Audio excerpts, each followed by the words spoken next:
Senator Eddy.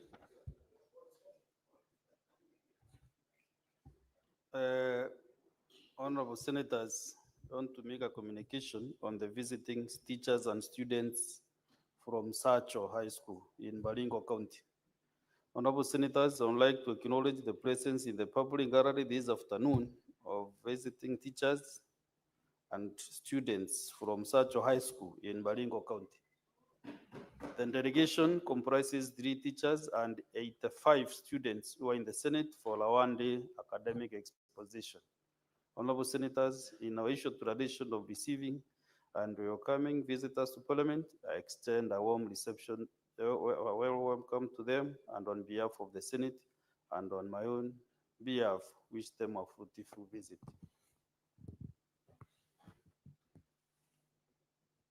Senator Mutinda, why are you raising your hand up?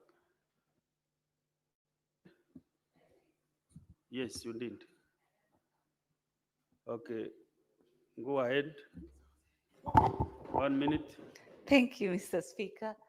I want to take this opportunity to welcome the great, smart students, and as we can be able to see, and to really encourage you to pursue further. Education has no limit.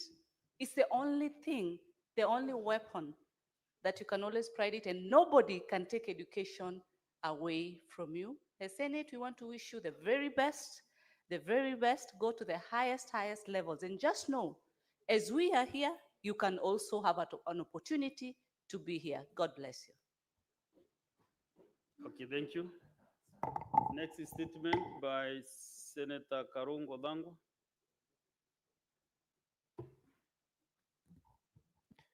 Thank you very much, Mr. Speaker, for giving me this opportunity to also request for a statement on the issue of electricity disconnections in the counties, Mr. Speaker. Mr. Speaker, I rise pursuant to the Standing Order 53-1 to seek a statement from the Standing Committee on Energy regarding the continued disconnection of electricity by the Kenya Power and Lighting Company, Kenya Power, and its overall engagement with the county governments and individual consumers. In the statement, the committee should, 1, state the legal and procedural framework governing electricity disconnections, providing a list of counties and essential service institutions, such as hospitals, that have faced power cuts from the year 2022 to date, and outline measures to ensure that critical public institutions are not affected by the unwarranted disconnections. 2, state the amount in electricity bills owed by county governments, particularly Nairobi, Mombasa, and Kiambu, which are reported to have the highest outstanding balances, and indicate whether Kenya Power has issued or intends to issue disconnection notices to these counties. 3, disclose the extent of individual consumer disconnections that have been affected from 2022 to date, stating the number of Kenyans who have had their power disconnected, and provide information on consumer complaints regarding business losses and damage to electrical appliances due to abrupt disconnections. And 4, outline any compensation mechanisms available to be affected consumers and the steps Kenya Power is taking to ensure fair and transparent engagement with the public and individuals and the county governments. Mr. Speaker, I request. Thank you. Next statement by Senator Esther Kenyuri. Senator Chalagay, were you given instructions to do that? Yeah?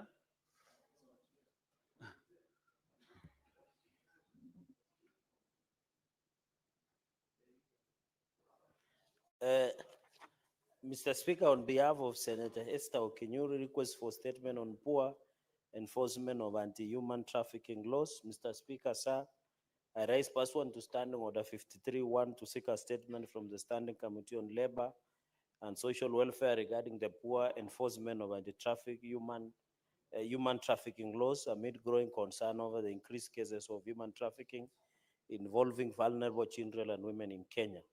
In the statement, the committee should, one, provide a detailed report on the measures in place to protect homeless mothers and their infants from abductions, stating the steps taken to investigate reported cases of baby snatching on the streets of Nairobi and other urban centers. Number two, Mr. Speaker, indicate the mechanisms the government has implemented to ensure prompt reporting, tracking, and recovery of trafficked children, and highlight the successes recorded since implementation. Number three, Speaker, sir, outline measures the government has undertaken to ensure full enforcement of adoption laws. Number four, provide data on child trafficking cases and reported illegal adoptions, detailing the number of cases investigated, reversed, and the perpetrators prosecuted in the last 5 years. Number five, disclose the loopholes in the civil registration process that allow traffickers to illegally obtain birth notifications and certificate documents and state corrective actions being taken. And finally, Mr. Speaker, sir, outline the measures being implemented to enhance security in birth registration centers on behalf of Senator Esther Okenyuri, MP, nominated senator. I thank you, Mr. Speaker. Last but not the least is a statement by Senator Jackson Mandago.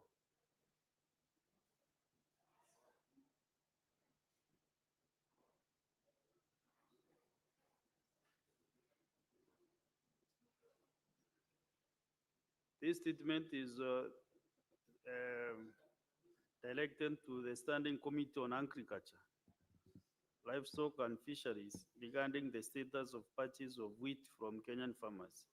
Is it yesterday that I hand this statement and the speaker gives some direction about the comments? What happened, Majority Leader?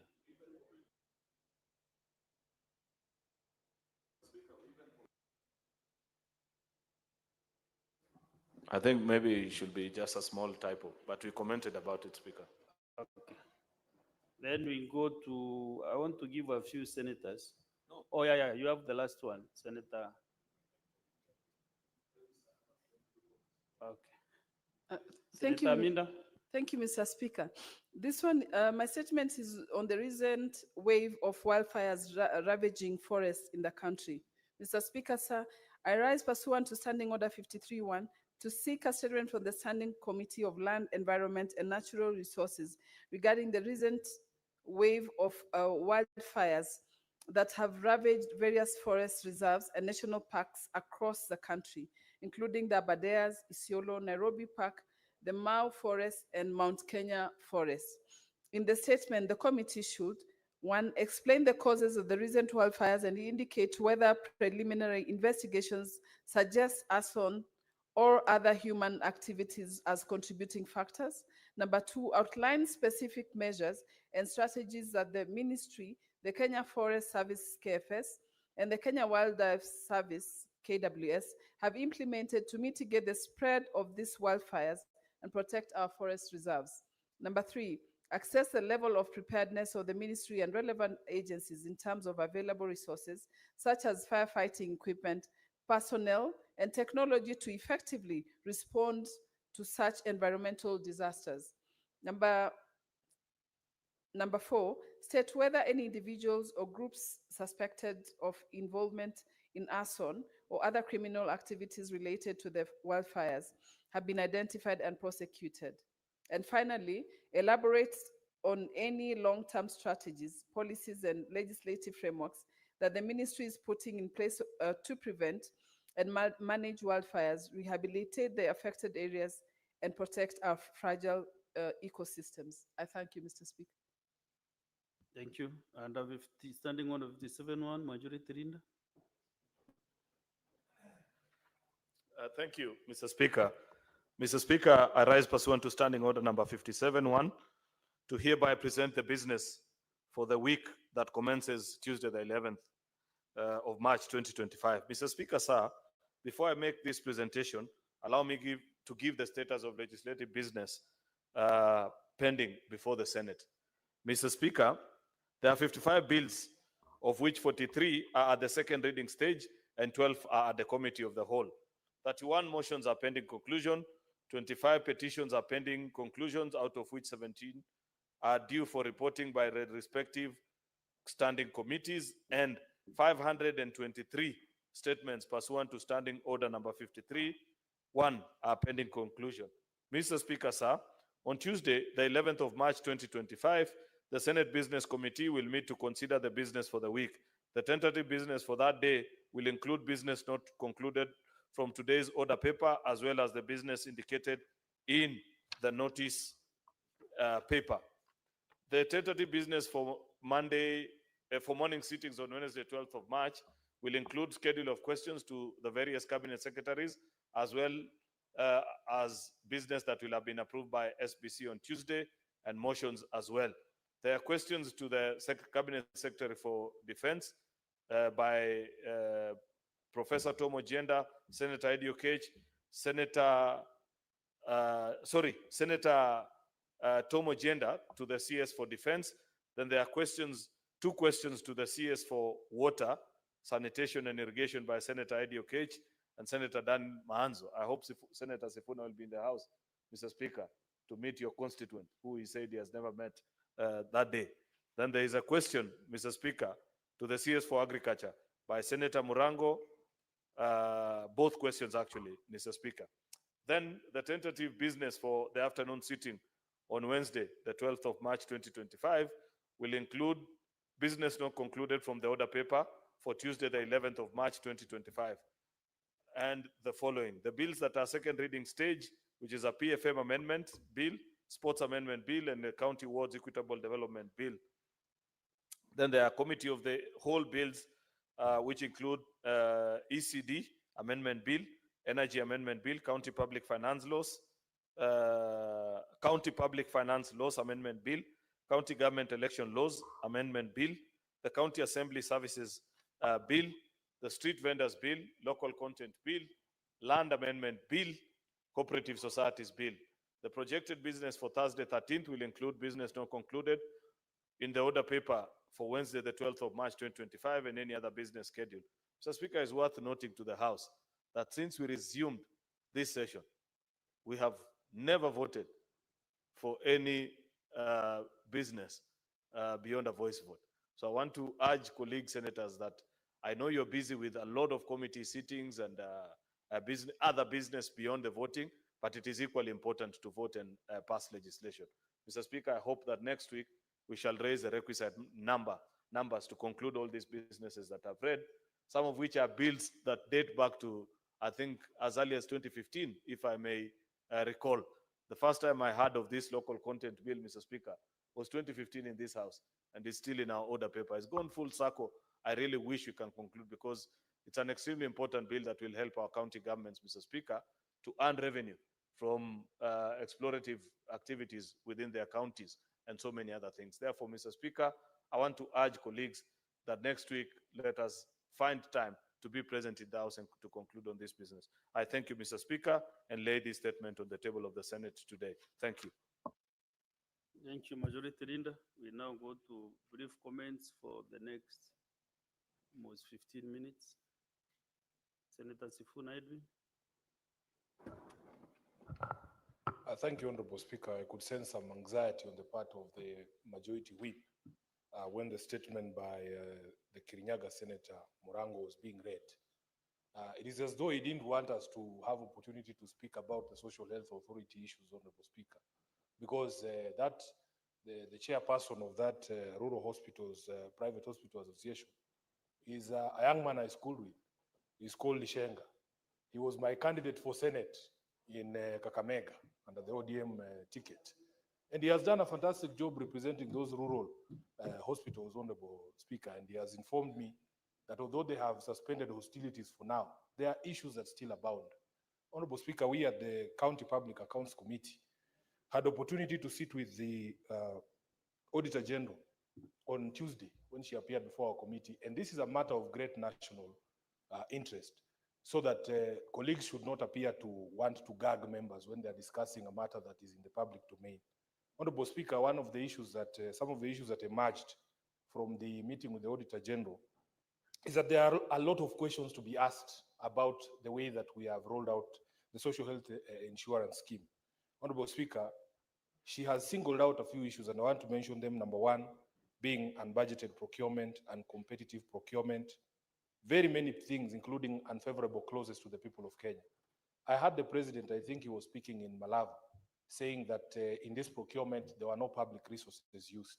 I don't know how the president defines public resources, because, Honorable Speaker, the Auditor General has flagged that in that contract for the digital system, the owner of the system, who is not even the government, is a private consortium, takes 2.5% of my monthly contribution.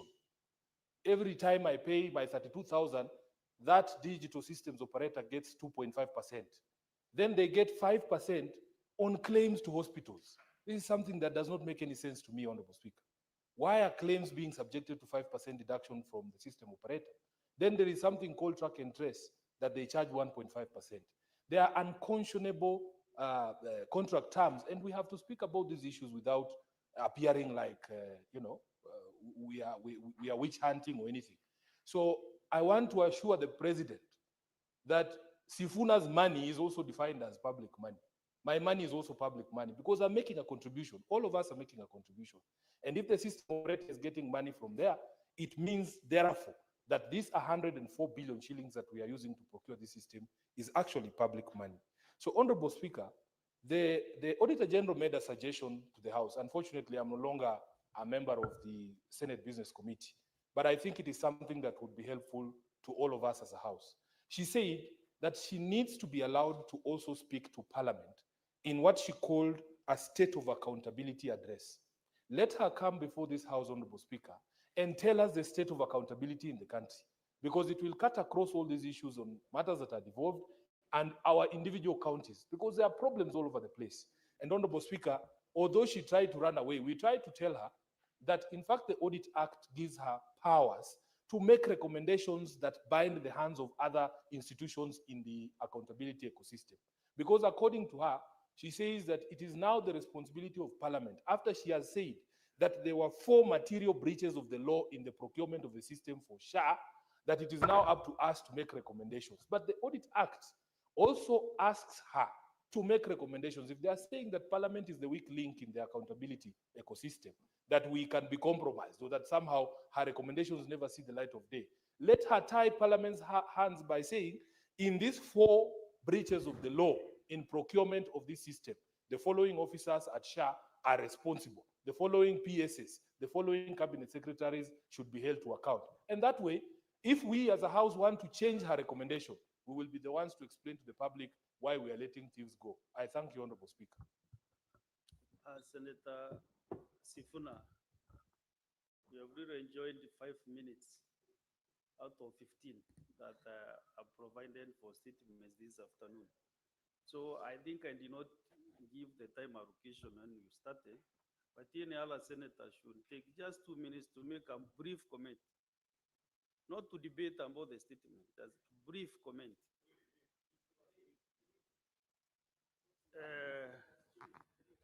Senator Majority Leader.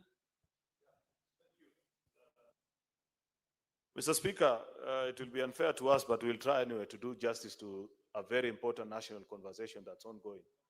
3 minutes each. I will try within 3 minutes. Mr. Speaker, I want to agree with what Senator Boni Alwale was informing the House, that now this so-called Rural Hospitals Association has eventually come to terms with the reality of the day. You know, when the minister was here last week, Mr. Speaker, what came out unequivocally out of the conversation she had with the House is that what the hospitals were complaining about was not SHA.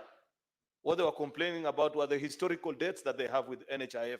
And finally, when they have been assured that there is a process after which the verification process is done, they will be paid their money, you have seen they have resumed services. But what I like more about this program, Mr. Speaker, is that when I visited my own county referral hospital 2 weeks ago, the medical superintendent informed me that every month they used to write off bills between 7 to 10 million shillings from ordinary citizens of the county who, after being treated, will tell the doctors, see what to do with me. But now, because of this program, that debt has reduced to about on or about 1 million shillings. What this confirms, Mr. Speaker, is that as we continue to deepen this program into the minds and hearts of ordinary Kenyans, Mr. Speaker, our public hospitals will have the resources to run, because public default by ordinary citizens who could not afford medical insurance will now become a thing of the past.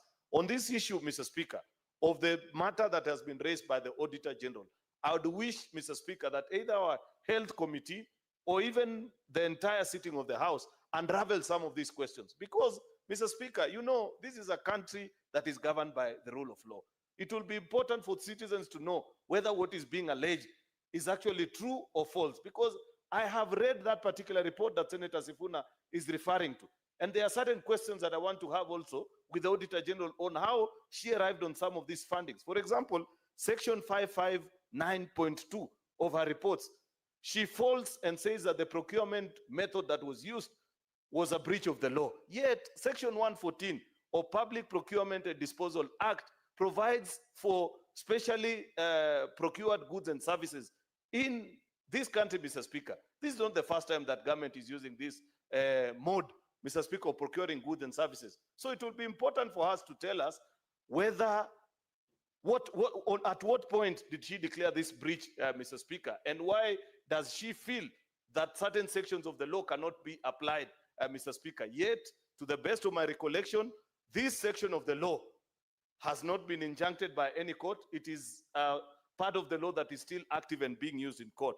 Section 559 of our report, point 1, Mr. Speaker, on why this was not captured in the 2022-2023 budget review framework, Mr. Speaker, it will also be important to know from the ministry. I don't know what explanation they would have, but I suspect that 2022-2023, being a transition year from another administration to a new one, we could not have implemented the priorities of another administration, Mr. Speaker. And I believe that subsequently, there must have been a budget process through which all this were addresses. So, Mr. Speaker, so that we don't appear as if we are a house that sanitizes illegality, I want the Sorry, Clerk, to be fair, let both leadership enjoy the 5 minutes. To be Mr. very Speaker. fair indeed. In fact, I don't need, I just need an extra minute. I was concluding that to be fair to the country, it is important that that report is tabled in this House and subjected to thorough scrutiny by the committees of this House, Mr. Speaker, so that the country does not rely on newspaper cuttings by some people who may be having other agendas against share, Mr. Speaker. We know for a fact, Mr. Speaker, that there are people who used to benefit from the illegalities that were being committed under the NHIF. You think they will sit pretty, Mr. Speaker, and watch this program being rolled out? At every turn and opportunity, they will hire people to speak to them. They will incite the media against this particular program. That is why I want that report of the Auditor General tabled before this House. I want the competent committees to go after the 4 breaches that the Auditor General has highlighted. Final thing, Mr. Speaker, is on this issue of the cost of this particular system. It is important for it to be tabled so that Kenyans can know this tabulation of 104 billion. What exactly does it entail? Because I've seen even very educated people, Mr. Speaker, imagining that the government procured a software for 100 billion Kenya shillings, Mr. Speaker, which I know for a fact that that cannot be accurate. I want the list and the tabulation of all the items that eventually tabulates to 104 billion shillings, Mr. Speaker, so that we are able to tell, out of these items, what is it that has been charged beyond the market price, Mr. Speaker, so that eventually, as a House, nobody will say that we sanctioned an illegality when we passed the 4 laws that set up universal healthcare in our country. I thank you, Mr. Speaker. Very well, Senator Ososi Bonfrey. Mr. Speaker, I think a lot has been said about systems. For example, there is a statement on the issue of migration of Inua Jamii to e-citizen. And then you have heard clearly Senator Sifuna raising a matter on the share system. Mr. Speaker, I think one of the biggest problems in this country is that we have laws which we don't implement. Mr. Speaker, I'm talking as an IT expert and as one of the people who worked so hard to bring in place the Computer Misuse and Cybercrime Act. And in that law, it is very clear that big systems supporting the government must be licensed as a critical information infrastructure system.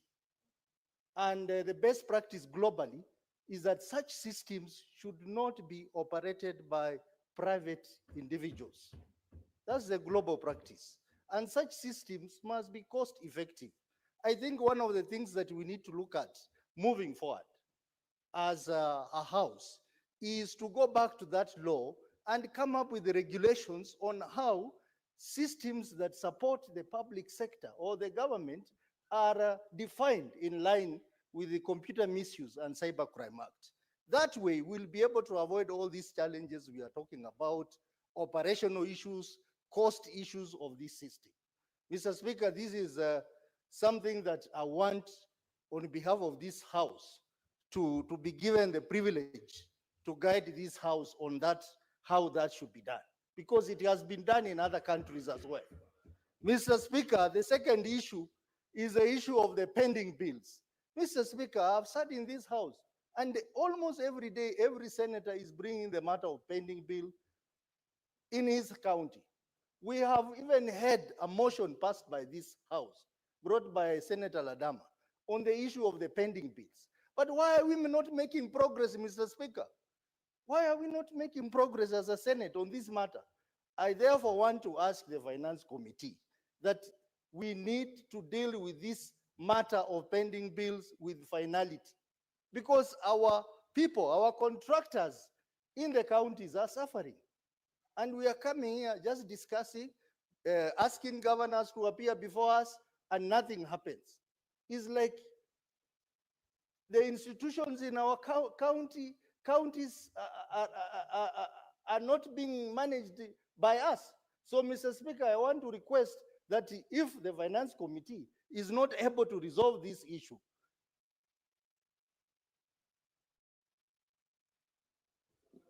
Very well, thank you, Senator Godfrey Ososi.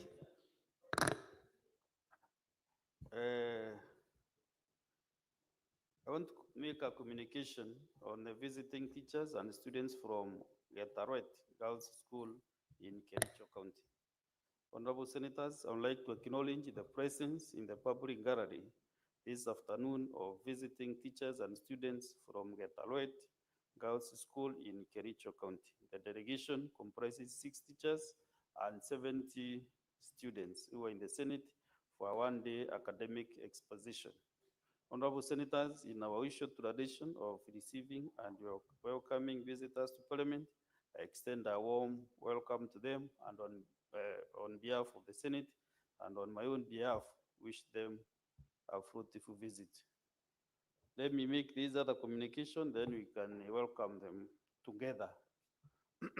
This is another delegation of staff from various county assemblies and the national various county assemblies. Honorable Senators, I would like to acknowledge the presence in the Speaker's Gallery this afternoon of a visiting delegation of staff from Trans Nzoia County, Garissa County, Nyeri County, and the Kenya School of TVET, Nairobi. The staff are attending a training program on protocol and events management in the legislature at the Center for Parliamentary Studies and Training, CPST. Honorable Senators, I request each member of the delegation to stand when called out so that they may be acknowledged in the Senate tradition. 1, Ms. Lucy Atieno from Trans Nzoia County. 2, Mr. Oscar Okumwanyonyi from Trans Nzoia County. 3, Mr. Friend Neyole Wanyonyi, Trans Nzoia County. Then Ms. Sarah Hussein Hissa, Garissa County. Sorry, Mr. Margaret Wanjiko Kimodo from the Kenya School of TVET, Nairobi. Last but not the least, Ms. Susan Gadaigia Sebastian from Nyeri County. On behalf of the Senate and on my own behalf, extend a warm welcome and wish you a fruitful visit. Let's start under 1 minute. Senate Majority Leader. Thank you, Mr. Speaker. I want to join in welcoming these students from Getarwet Secondary School. Getarwet is in my home county, in the sub-county of Bureti.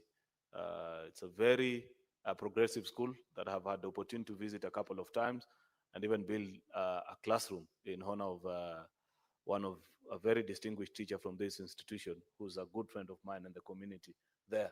So I hope, Mr. Speaker, that they enjoy the time seeing that how debate happens in this house. This is where your senator works. So, Mr. Speaker, when they get home, they should report to their parents that we found him at work, that he was not missing in action, that they saw him debate and engage with colleagues, Mr. Speaker. What they watched us engage in is reaction to statements. What Parliament does is you legislate, you represent, and you oversight. The debates that were happening here is part of our oversight work to see the things that government do, whether they are done in accordance with the law, or if there is breach of the law, Mr. Speaker, we order people to go where people who do such things need to go to. Finally, Mr. Speaker, I welcome also the members of the county assembly from the various parts of the country. Senate is a mother institution of our county assemblies. In fact, our clerk is a patron of the organization of clerks of all the county assemblies. Mr. Speaker, I keep reminding ourselves that we must return back to the days of legislative summit, where we used to interact as Senate and the county assembly so that we can engage and exchange knowledge, Mr. Speaker, on how we run our oversight function as a devolution family.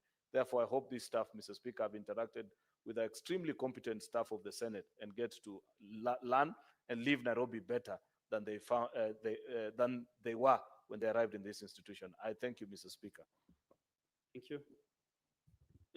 Senate Majority Whip. Senator Boni Kalwale, you want to make a comment on the statements? On the statements? Briefly, yeah, on the Yes, yes. statements. Mr. Kindly, Speaker, 3 minutes. you said 5 minutes for the leadership. No, no, no. Mr. Speaker, One from either side. So is the deputy now whip, you are eating into a 3 minutes. Can you kindly Mr. Speaker, sir, jumpstart yourself? Mr. Speaker, sir, the Honorable Sifuna is a deputy whip. Presenting the minority side of the Senate. He's the only leader around this afternoon. But think about it all the same. Mr. Speaker, the issue of SHA. Number one, if people who don't like SHA must fight SHA, they should fight it with facts. I have seen excuses one after another, up to and including from the media. In today's headline, they are calling a doctor of medicine, Dr. Deborah Mulung Barasa, as clueless. A girl who scored a straight A, went to the School of Medicine at the University of Nairobi, qualified without being referred in a single subject, went on and specialized in internal medicine, and you call her clueless? If people don't think that members of certain communities deserve being in government, they should say it. The purpose of the broad-based government could not possibly have been, Mr. Speaker, that you age out Mulongo. We want Mulongo to be respected, to be allowed to work. Number two, I am one of the leaders in this country who has expressed my reservations about SHA.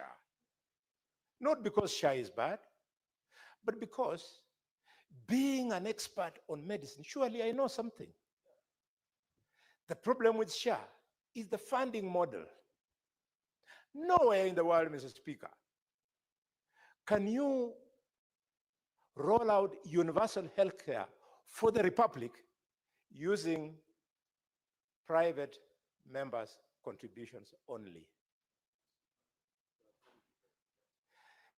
The leadership of this country, we must help the government to see the positive side of SHA, and we improve on its proposal without looking like when you speak to it, you are anti-government. Mr. Speaker, in the United Kingdom, where universal health care is successful, funding is from three limbs. One, funding from members' contributions, the way Sfuna has explained. Two, funding from injection from the national treasury, the exchequer. And three, out of pocket. Mr. Speaker, we must put the national government as parliament under pressure so that the 134.5 billion shillings, give me a second. Thank Give the Daktari 1 more minute. Thank you. Mr. Speaker, so that the 134.5 billion shillings that remains here at Afia House when health is fully devolved, left at Afia House to be abused, that money, either 50% or 60% should be rolled into SHA, SHIF. Mr. Speaker, if we don't do this, then the women today who are in the maternity ward in Provincial General Hospital, Kakamega, they are there today. They have been imprisoned because they did not clear the bills. Their husbands are screaming. They are in my home every morning. They are saying, my wife has been arrested after giving birth, and yet the last time when she gave birth, I walked in with an NHF card, and I was given my wife and the child. Those are the people who voted for me. And those are the people I will speak for. Those are the people who deserve representation, not you rich people. Every time I see people say, oh, accept this going on because me, I make a contribution of, I don't know, 27, 36. That is not the point. The point is the people who vote for us, the parents of the children who did the carry, Mr. Speaker, this afternoon. Because I know most of you, you are not any different from these people whose wives have been arrested in the province of Kakamega. Even you are lucky if your mother had delivered you in hospital, she would have been arrested. You were delivered in a banana plantation like myself. That is how serious it is, Mr. Speaker. And SHA That is must more be, than 1 minute that I give Senator. Mr. Speaker, in conclusion, SHA must be properly thought through. The government made an error in trying to roll out a very good thing without proper piloting, Mr. Speaker. Must be now concluding the statements. I can see the Senator Manzo is not ready. Then I give Senator Chalge. Mr. Speaker, just on the issue of Social Health Authority, I want to caution the Office of the Auditor General, while under Article 229, the Office of the Auditor General is very critical in auditing. And I am the biggest champion of transparency agencies in the country. But Mr. Speaker, we should not allow the Auditor General to sensationalize a very critical and important government program. And therefore, and media also has been part of this wider scheme, Mr. Speaker, of centralizing stories. Yet under Article 229, sub-Article 8, Parliament has a role, Mr. Speaker. We need to consider these reports. It doesn't mean that when the Auditor General, Mr. Speaker, has brought a report on the issue of SHA, you will take it as a gospel truth. The Parliament must consider and look at the options that come out, Mr. Speaker, and therefore, this thing does not make, Mr. Speaker, you know, the return of brown envelope media has been a problem in this country. And you can see even they're attacking the person and stature of a cabinet secretary by calling her clueless. Yet they don't have regard on what she has already done under the Social Health Authority, Mr. Speaker. Therefore, I want to say that the Auditor General's report on SHA is a sensational story that should be taken with a pinch of salt by Kenyans who take seriously Article 229 because Parliament must consider, Mr. Speaker. Finally, on the issue of voiding payments in Migori County, Mr. Speaker, I want to ask that EACC should be on the Migori because of the voiding payment of over 300 million, Mr. Speaker. That Migori County should be declared a crime scene. How can the county government do voiding payments of more than 300 million, yet it cannot be accounted, Mr. Speaker?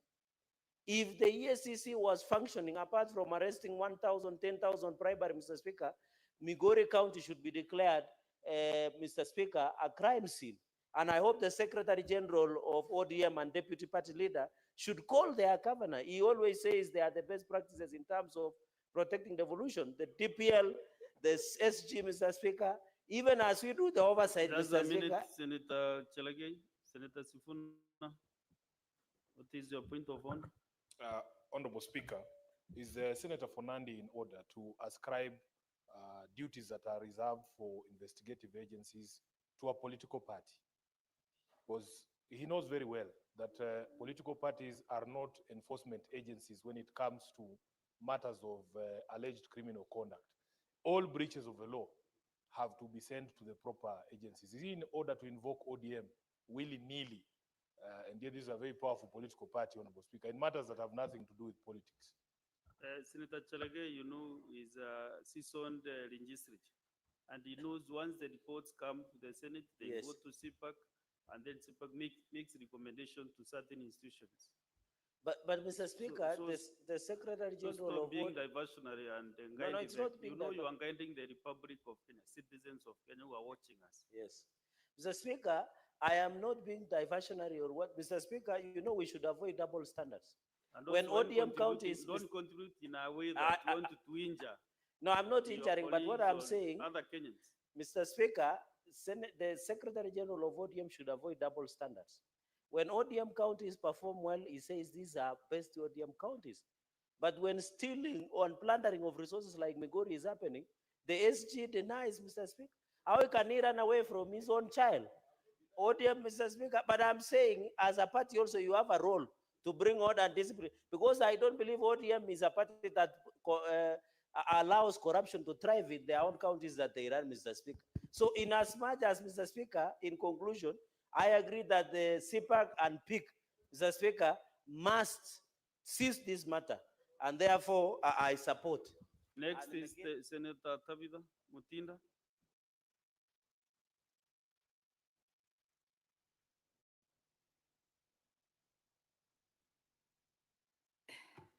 Thank you, Mr. Speaker. And let me make a comment that I've had my colleagues try to bring it out, simply because I'm the Vice Chair of Finance and Budget in regards to the issue of pending bill. And our resolution as a committee, Mr. Speaker, is that we are going to have our plan to ensure that we are going to visit each and every county on the issue of pending bills, because it's been a thorny issue. Mr. Speaker, just to touch on the issue of SHA. SHA has really been very much politicized, diverting our focus from the people who are really in need. Mr. Speaker, us as members of parliament, we have a very executive insurance such that we are able to access very good medical services. The issue that is currently on table is affecting the common mwananchi. We should be able to have a discussion that at the end of the day brings a solution to the common mwananchi. The problem that is there is also how this communication was done. Because out of 18 million Kenyans who have registered for SHA, only 4 million are remitting. The other 14 million are not remitting, Mr. Speaker. Today, as we were looking at the PBS and the COG appeared, in their submissions, Mr. Speaker, out of the 85 billion that has been increased to go to the Ministry of Health, 30 billion almost is going to the Ministry of Health, but to be able to do other functions. And then we are also asking, this additional funding is supposed to be able to do what? Because any additional funding that has gone to the Ministry of Health should also be able to show, or strategically be able to show how much is going to be able to handle the issues of SHA. The discussion that we are having and trying to negate SHA so much and make it look so bad, yet it is one of the best programs that the government is offering. We are forgetting that you do not know when you'll get sick. You do not know. Sickness does not knock. So in whichever conversation that we are having, let us have a conversation minding the common wananchi and addressing the key issues. The issue of the Auditor General, yes, there are concerns. Let them come to Parliament. Let us address them. Let us look at them. But the issues of the Auditor General are different issues. The issues of the mwananchi going to the hospital and not being able to get a service is an issue. And that should be addressed collectively. Sickness does not know tribe. Sickness has no time. And sometimes it doesn't matter how. Honorable Senators, you must conclude the statement hour because you have lined some motions, bills. Last but not the least now is Senator from Maanzo Daniel. Thank you, Mr. Speaker. Mr. Speaker, I want to state that the moment we passed the SHA and CHIEF law, the NHIF law was repealed. And therefore, there's no possibility or chance that people will go back to that. And therefore, we must do our level best, Mr. Speaker, to make sure that this program, very important, touching all our counties, touching every single village in this country, that is sorted. Mr. Speaker, for the first time in life, the Kenyans have really suffered. We, the members of parliament, are the one rescuing people from hospitals.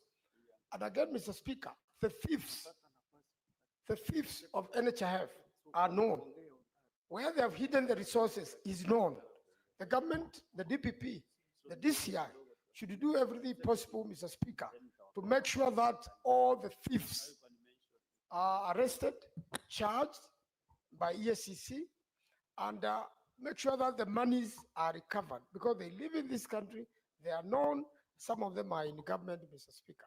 And therefore, it is important so that we bring this matter to conclusion, to come up with a way forward, Mr. Speaker, to make sure that Kenyans, a common Kenyan, is served by this system, so that it should not look like it were better when NHIF was there, but make sure that nobody is detained in hospital after giving birth, no one is detained in hospital after getting sick, and especially when they come from poor families whereby they are not able to afford and to make sure that they are free from such mistreatment, being mishandled. And meanwhile, while we sort out this, I think the government then should come up with a strategy of releasing of these people or getting them paid for, because we have raised more than enough money.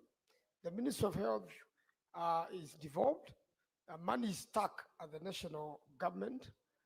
And most important, Mr. Speaker, and now those are funded, then any deficits should be taken care of by the Ministry of Health. Otherwise, I am grateful and thank you, Mr. Speaker, for giving me an opportunity to make these comments. Thank you.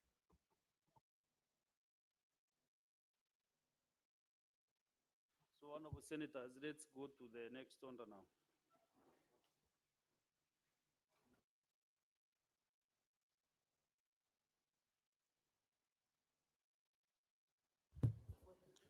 Order number 8, motion. Report of the Standing Committee on Agriculture, Livestock and Fisheries on a petition to the Senate regarding the catastrophic maize diseases that farmers in Bomet County have endured for the last 12 years. Resumption of debate interrupted on Wednesday, 5th March 2025, afternoon sitting. Question to be put. This is a voice vote. So, one, I want to determine that this motion does not affect counties, and then also to ascertain whether we have the quorum. If we don't have the quorum, then we defer that order. Then from order number 9 on to reorganize the business appearing in the order paper from order number 9, 10, these are divisions, 11, and 12. Those divisions will be deferred to the next sitting or sometimes when there will be space for them. So we go to order number 13. Clerk.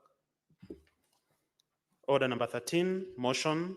Report of the Standing Committee on Agriculture, Livestock and Fisheries on a petition to the Senate regarding graft investigation by the Ethics and Anti-Corruption Commission, EACC, on the West Kano irrigation scheme.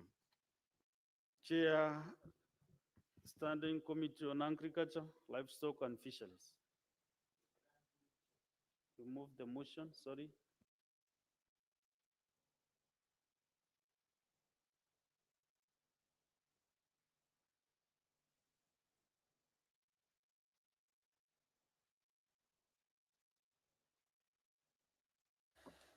Thank you, Mr. Speaker, sir. Mr. Speaker, sir, I beg to move. Chair, just give me 1 minute. I recognize this delegation because it might take some time.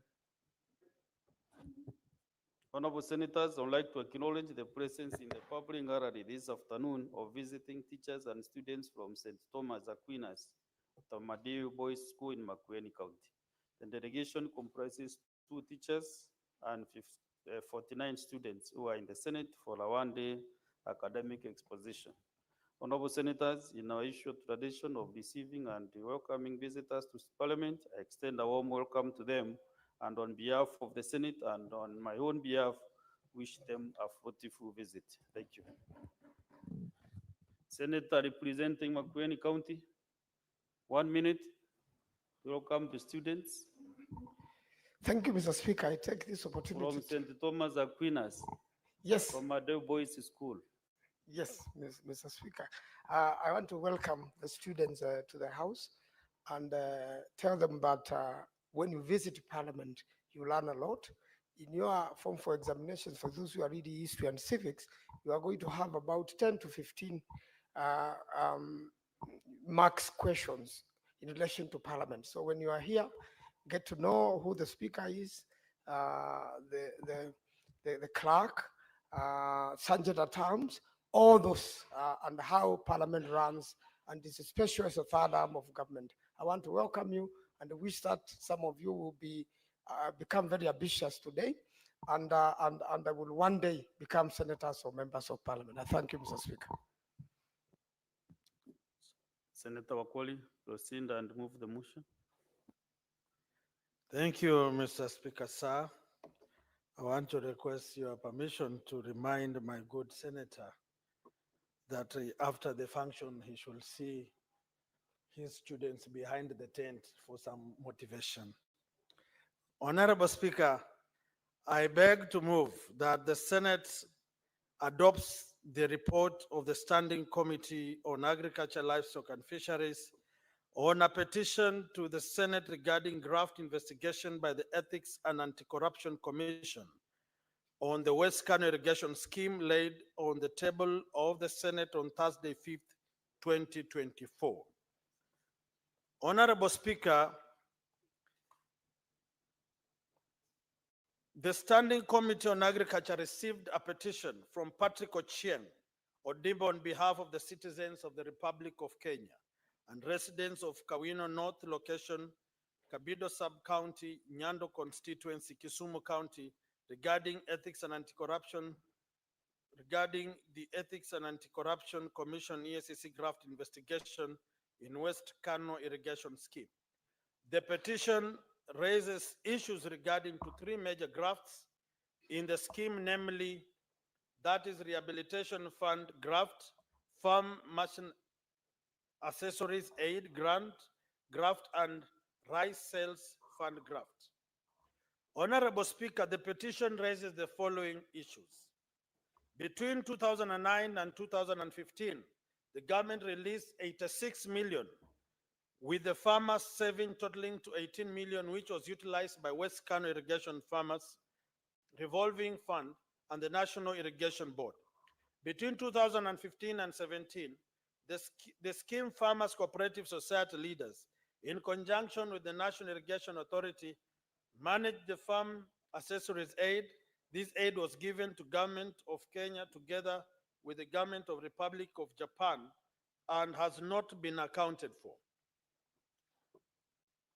Between 2020 and 21, the Kenya National Trading Company, in conjunction with the National Irrigation Authority and the scheme Farmers Cooperative Society leaders managed the Rice Sales Fund and was given by the government of Kenya and not accounted for. Efforts by the residents of West Kano Irrigation Scheme to have the Ethics and Anti-Corruption Commission investigate the pilferage or in the scheme had failed. Mr. Speaker, sir, based on the deliberations with the petitioner on 21st February 2023, the committee made the executive officer, Ethics and Anti-Corruption Committee, on Tuesday 6th, 2023, Cabinet Secretary, Ministry of Water and Sanitation, on Wednesday 29th March 2023, the Commission Secretary of the Commission on Administrative of Justice, CAJ, on Tuesday 24th, 2024, the Managing Director, Kenya National Trading Company, on Tuesday 24th, 2024, Governor Kisumu on 11th July 2023. The committee further held a meeting with the managers of West Kano Farmers Cooperative Society and the leaders of the three funds on 8th August 2023. Mr. Speaker, sir, based on the deliberations, the committee made the following recommendations and observations. Whereas there have been numerous requests by stakeholders, EACC, to launch investigations over this matter, there appears to have have been inaction by these agencies to conclusively investigate this matter and give response to farmers. The West Kano Irrigation Scheme received substantial amounts from 2008 and 21. However, regular and systematic audits, fund utilizations have not been taken and inevitably led to the culmination of unaudited accounts running to many years. Honorable Speaker, the Kisumu County government that facilitated the ownership and acquisition of the tractors for a very long time equally did not honor its part of responsibility. The revolving fund may have collapsed because of initial cash disbursement and therefore lack of goodwill from the farmers and the mentality that the support was a grant and hence failing to remit the funds may have led to the collapse of the revolving fund. That aside from the funds received from the rehabilitation fund, the scheme also received funds from Farm Accessories Aid Fund and other funds and the Rice Sales Fund, which also needs to be investigated and audited. Mr. Speaker, sir, I want to conclude that through the investigation carried out by the Director of Criminal Investigations, officials implicated in the petition, this is to ascertain that the Ethics and Anti-Corruption Commission, officials and Office of the Ombudsman, Regional Office of Kisumu, to who have been accused of inaction and investigated their role in the failure to act conclusively on the matter. The DCI should then share the final report with the committee within the stipulated time. A forensic audit of the West Kano Cooperative Scheme should be carried out. An institutional audit of the National Irrigation Board to be carried out by EACC to determine the management of the irrigation scheme and their role in the revolving fund within 4 months. An official status report to be provided by the county government of Kisumu in relation to the Farm Accessories Fund.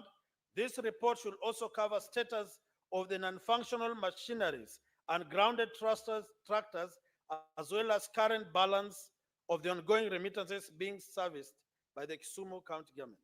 A final report, audit report, be provided by the National Irrigation Board to the Committee on the Revolving Fund that collapsed because of the initial cash disbursement that was a grant, which was later converted to a revolving fund within 6 months. This will also confirm if the lack of goodwill from farmers and the mentality that the support was a grant and hence failing to remit the funds is the reason that led to the collapse of the revolving fund. EACC to provide a formal response to the Commission on Administrative Justice findings report that stated that the responses of the scheme were shrouded with inconsistencies and further noted that the matters raised amount to allegations of corruption. This response should be shared with the committee within 3 months. EACC should further extend investigations to KCB Kisumu branch within 5 months regarding their role in facilitating the opening of the bank account under the name of individuals, and yet the account was used to transact government funds. Should also be investigated to determine the role they played in the graft allegation. Mr. Speaker, sir, in conclusion, the committee observed that this petition and all other matters affecting the farmers in the country subsequently affect food security. Any related issue raised on the matters affecting farmers not only in West Kano, but also in other irrigation schemes should thoroughly be dealt with. Mr. Speaker, sir, in order for the recommendations of the committee to be actionable, I beg to move. I want to take this opportunity to request Honorable Cheregei to do the second. Senator Chelogey.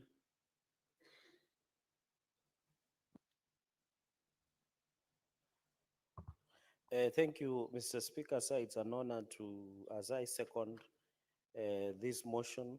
Yesterday, we did a motion on the issue of maize. Today, we are doing on West Kano and the role of EACC in this matter. Mr. Speaker, I want to agree largely. Mr. Speaker, you know our farmers sacrifice a lot. They sometimes come together through cooperative movements. Sometimes they save the money. But sometimes it's very unfortunate, Mr. Speaker, that some few individuals, especially directors, take advantage of the funds that is meant to bring cooperative movements. And I know Mount Kenya, where you are a member, let me use for the purposes of just debate, I don't want it to be misinterpreted. Most of the coffee cooperative movements have died because of corruption and bad governance within cooperative movements. And directors are working scot-free, Mr. Speaker. Yet the corporate governance provides on the processes on how to handle directors, Mr. Speaker, who misuse funds and abuse of office, Mr. Speaker, and yet they are yet to be arrested, Mr. Speaker. So this is a similar case that happened in West Kano, in Kisumu, Mr. Speaker. And therefore, the sad thing in this country, Mr. Speaker, is money is misappropriated, money is embezzled, but the agencies that are supposed to investigate and prosecute have become part and parcel of the money heist and propagating, Mr. Speaker, the criminality of public plundering of resources and cover up, Mr. Speaker. Because the story we had in this report looks like a classical cover up by the EACC. Instead of investigating, they became complacent in the whole matter. Yet farmers were losing their money. And this West Kano project, Mr. Speaker, is very critical because we are talking about food security in this country. We need to ensure that there is enough maize, there is enough rice, Mr. Speaker, or wheat, Mr. Speaker, and a number of it, Mr. Speaker. And therefore, I am happy that the committee, without fear or favor of contradiction, have taken very serious recommendations that if fully implemented, Mr. Speaker, it will give reprieve to the farmers of West Kano, Mr. Speaker. This is a huge scheme that has been run by farmers that involves millions and millions of shillings that should be taken into consideration, Mr. Speaker. And therefore, I agree that since EACC bungled and abuse and did not carry proper investigation, it is better that Director of Criminal Investigation, DCI, to prosecute. Mr. Speaker, and I want to call out EACC. Some of us have complained, especially in financial misappropriation in our counties. But you hear EACC, they call media, come rat matters, they come perambulating, Mr. Speaker, come with cameras, do office raid, take governors for statement or senior county officials. But, Mr. Speaker, many months down the line, they are yet even to work one arrest or even charge one person in a court of law. I think EACC, instead of being a catalyst or prosecution of corruption in this country, they are no longer doing their job, Mr. Speaker. They are becoming antidote of the corrupt in this country. For example, even in Nandi, when the issue of payroll scandal, where close relatives of governor with close sanguinity were found in the payroll fraud, the EACC one morning appeared like angels, decided to do rat massage. They were with cameras of media, ransacked the offices of county offices, but they have never made a single arrest 6 months down the line. So it is very unfortunate on this case that EACC bungled the investigations on West Kano because of just corruption. Instead of fighting corruption, they are perpetuating corruption, Mr. Speaker. And therefore, I agree that the DCI must seize the matter, do the needful and investigate and charge people, Mr. Speaker, including directors or officials who participated in the misappropriation of funds, Mr. Speaker. And therefore, I want also although I've had the addition that the committee made is the forensic audit, of course, with a view of possible investigation of perpetrators. Forensic audit must be done to ensure anybody who is found culpable, who participated in this haste. You know, Mr. Speaker, there is what you call money haste. If you watch Netflix movies or any other movies nowadays, what these Gen Zs and these young people like watching is called the haste. This is a classical movie of haste of farmers' money. And therefore, Mr. Speaker, there must be a forensic audit with a view of prosecution. And therefore, DPP, Mr. Speaker, with the under Article 229 of the Constitution 2010, the role of Auditor General is also to do special audit, Mr. Speaker, and specifically forensic audit to unearth financial misappropriation with a view of prosecution. And therefore, in addition, I want to urge, upon the completion of this report, the committee must request that the DPP takes over the findings with a possibility and a view of prosecuting. And I'm informed some of the people who should be prosecuted include senior county officials, include some officials who are high-ranking officials in government, and they must be so the issue of forensic audit must be done to ensure that and therefore, Mr. Speaker, it is embarrassing, and I hope the CEO of EACC and EACC must apologize to West Kano farmers, Mr. Speaker, for bungling these investigations. And nowadays, Mr. Speaker, you report a corruption, the same people, I'm not saying all EACC officers are bad, a few errant officers within EACC, when a corruption case is reported, they go and look for the person who is accused and they see each other behind the tent. And therefore, it impedes the fight against corruption. So, Senator Manzo, as you talk about corruption, this is a classical case where EACC has become complacent, Mr. Speaker. And it is very unfortunate, even in our counties. They are busy doing, and in fact, EACC, Mr. Speaker, nowadays, I've opened another business of laundromat or laundry services, where the corrupt are reported to EACC, they take over the file. The file is, they make sure the investigations are sham. The file which is skeleton is taken to the DPP returns the file and says it does not meet the threshold to prosecute the accused. And it is the only way of they are running laundry services of the corrupt in this country. Because if EACC were even serious for 20%, I can tell you a number of senior county officials, Mr. Speaker, 3/4 would be in jail, eating beans, Mr. Speaker. And I don't mean to intend, you know, they told me, Mr. Speaker, in a king's table, you don't get beans. I know your visitors eat beans daily in school and ugali, but I'm told in the king's table, there is no something called beans. So, Mr. Speaker, this individual should be eating beans here in industrial area, in Shikutsa prison, and across the country, Mr. Speaker, so that they can be disciplined. Mr. Speaker, we should make it painful for somebody to steal public money. Say that when somebody even sees public money, they shudder. But now this country, Mr. Speaker, the people who are wealth, the corrupt is that people are fighting to be in government. You saw the number of people applying to be IEPC commissioners. Thousands and thousands. You see people want to go, you find people leaving private practice to come to public because they imagine that when you are a public servant, it is easy to plunder and become wealthy, Mr. Speaker. And to sanitize your money, you go and run for an elective office, which is bad manners, Mr. Speaker, that we are practicing in this country, that it must stop, Mr. Speaker. The third point is National Irrigation Board as a failure. We must collapse some of these agencies. You remember yesterday we were discussing about National Drought Mitigation Authority. I know for Makueni, Kitui, Machakos, part of Kajiado, the northern Kenya, like Mandera, Wajir, all the way to Turkana, Mr. Speaker, there is a biting drought, Mr. Speaker. But some of these agencies, they have money. But what they do, you never understand. You remember the collapse of the Solai Dam. These agencies like National Irrigation Board were complacent, Mr. Speaker, and therefore they must be charged for failing in owing duty of care.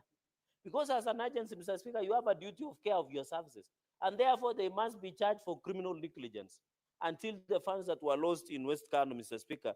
The fourth point, Mr. Speaker, is of course the cooperative directors must be surcharged, Mr. Speaker, and be ensured. The fifth point is, I agree, Mr. Speaker, that also the commercial banks, and this is where the road meets the rubber. The commercial banks, especially Kenya Commercial Bank Kisumu branch, the directors up to the senior level must be surcharged.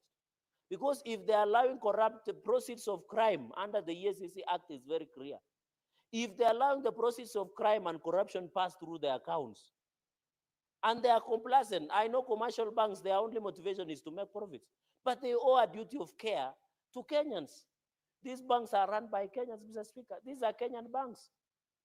Why is it that they are only motivated to make profits by breaking the law? And even the Banking Act, I expect the Banking Association of Kenya, Mr. Speaker, the Central Bank of Kenya, which is the biggest regulator, should be on eye, Mr. Speaker, because our banks are now becoming banks of money laundering and allowing corruption proceeds and proceeds of crime.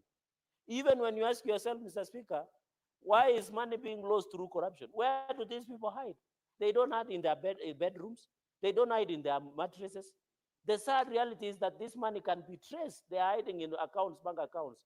And even these banks are assisting these people to take their money outside the country and bank in the famous escrow accounts, Mr. Speaker. They bank there even in Dubai. You find others are in Swiss accounts. There was also the Panama, the one papers, the one that we saw some senior families and individuals who are being mentioned, that they were hiding money in Cayman Islands, Mr. Speaker, even the exclusive islands, Mr. Speaker. And that is why the banks of Kenya are aiding and abetting the process of proceeds of crime, like KCB, Kenya Commercial Bank branch of Kisumu.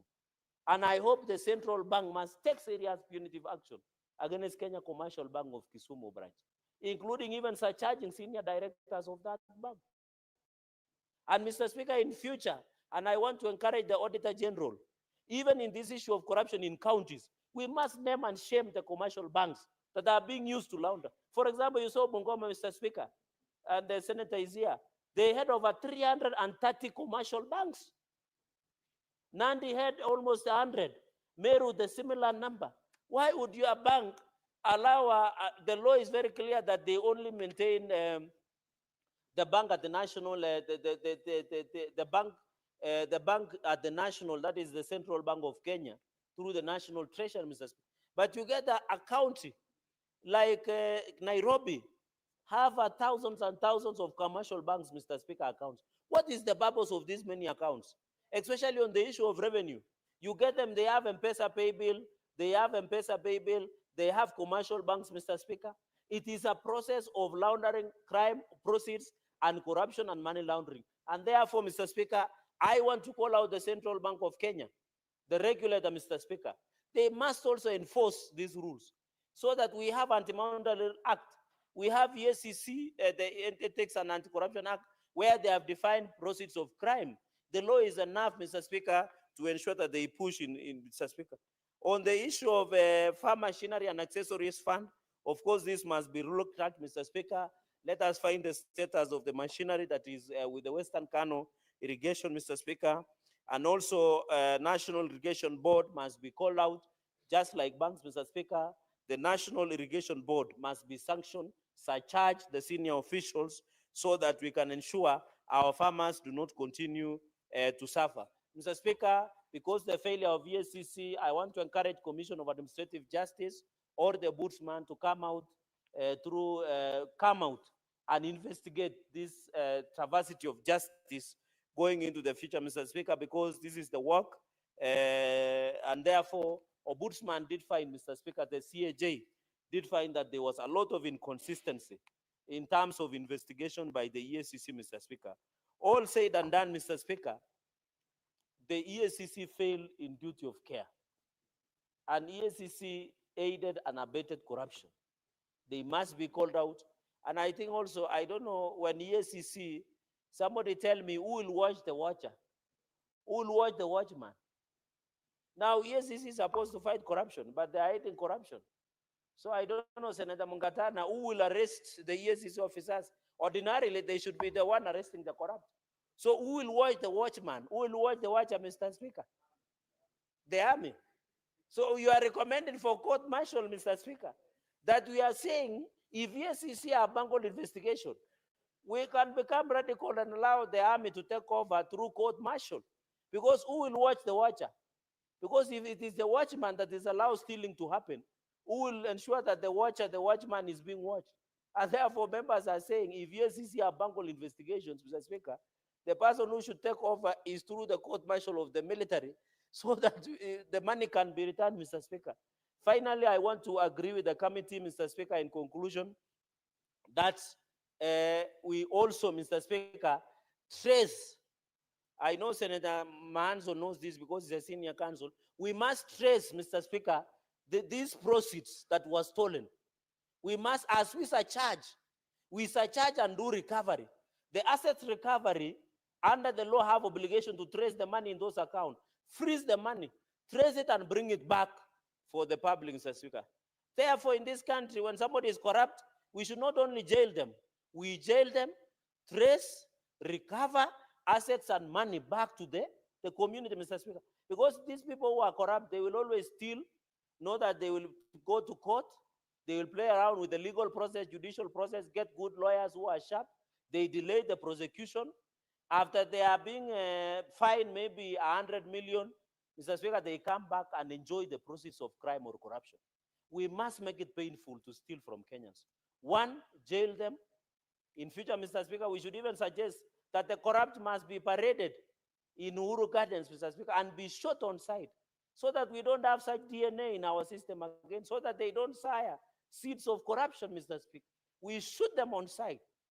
And then, Mr. Speaker, we can even recommend that we do court martial, the way our neighbor Museveni is doing to some individuals. We court martial them, shoot them inside, so that we don't, and in fact, Mr. Speaker, I'm proposing that, Mr. Speaker, we make them sterile, Mr. Speaker. We castrate them so that that DNA does not progress in our society, so that the young people who are on your gallery, Mr. Speaker, do not get a country where to get something in government or anywhere you must be corrupt. We should value integrity so much. Say that when somebody is corrupt, like in Japan, when they are mentioned in corruption, they commit suicide because of the national shame and embarrassment, Mr. Speaker.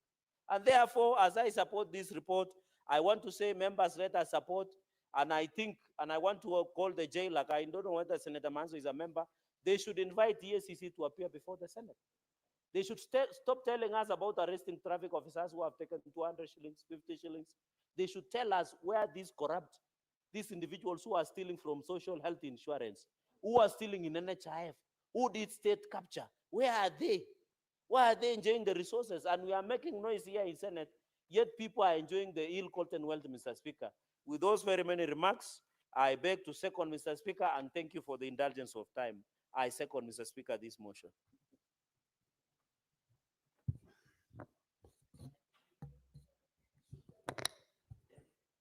Honorable Senators, I propose the question that the Senate adopts the report of the Standing Committee on Agriculture, Livestock, and Fisheries on a petition to the Senate regarding graft investigation by the Ethics and Anti-Corruption Commission, EACC, on the West Kano irrigation scheme laid on the table of the Senate on Thursday, 5th December 2024.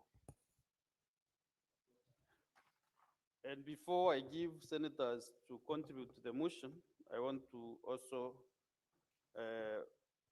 welcome the visiting teachers and students from Yororo Girls Secondary School in Meru County.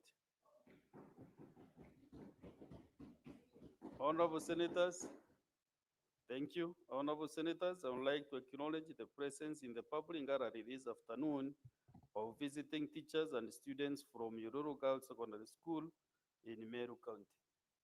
The delegation comprises 4 teachers and 116 students who are in the Senate for a one-day academic exposition.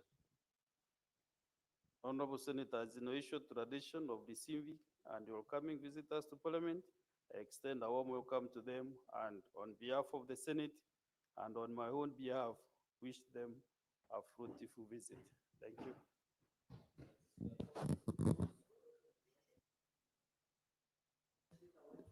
So on this particular one, honorable senators, as you have heard, this is a school in, these are my constituents. Of course, I can welcome them. I want to welcome them to the Senate. And this is a school, a Gauss school that I did support, and even when I was a member of the National Assembly for 10 years. So I want to welcome them and also ask my good sister, Senator Catherine Nyamu. This is a girls' school, so I want to honor them by being welcomed by my sister Catherine, Senator Karen Nyamu, and to give them a sister advice on how to pursue law. Yes.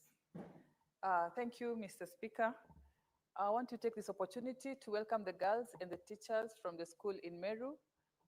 It is a great opportunity for you to come and witness firsthand what happens at the floor of the house. I know you're probably here to learn what happens in the legislature as one of the arms of government. And while at it, a few of you might get inspired to want to represent your people in the future. I am a great believer and supporter of young dreams and the girl child, particularly the girl child's dream. I want to encourage you, no matter your background, no matter where you come from, you can dream big, and one day you can be here to represent your people in various capacity, or maybe your county, maybe your constituency on the other side of the National Assembly.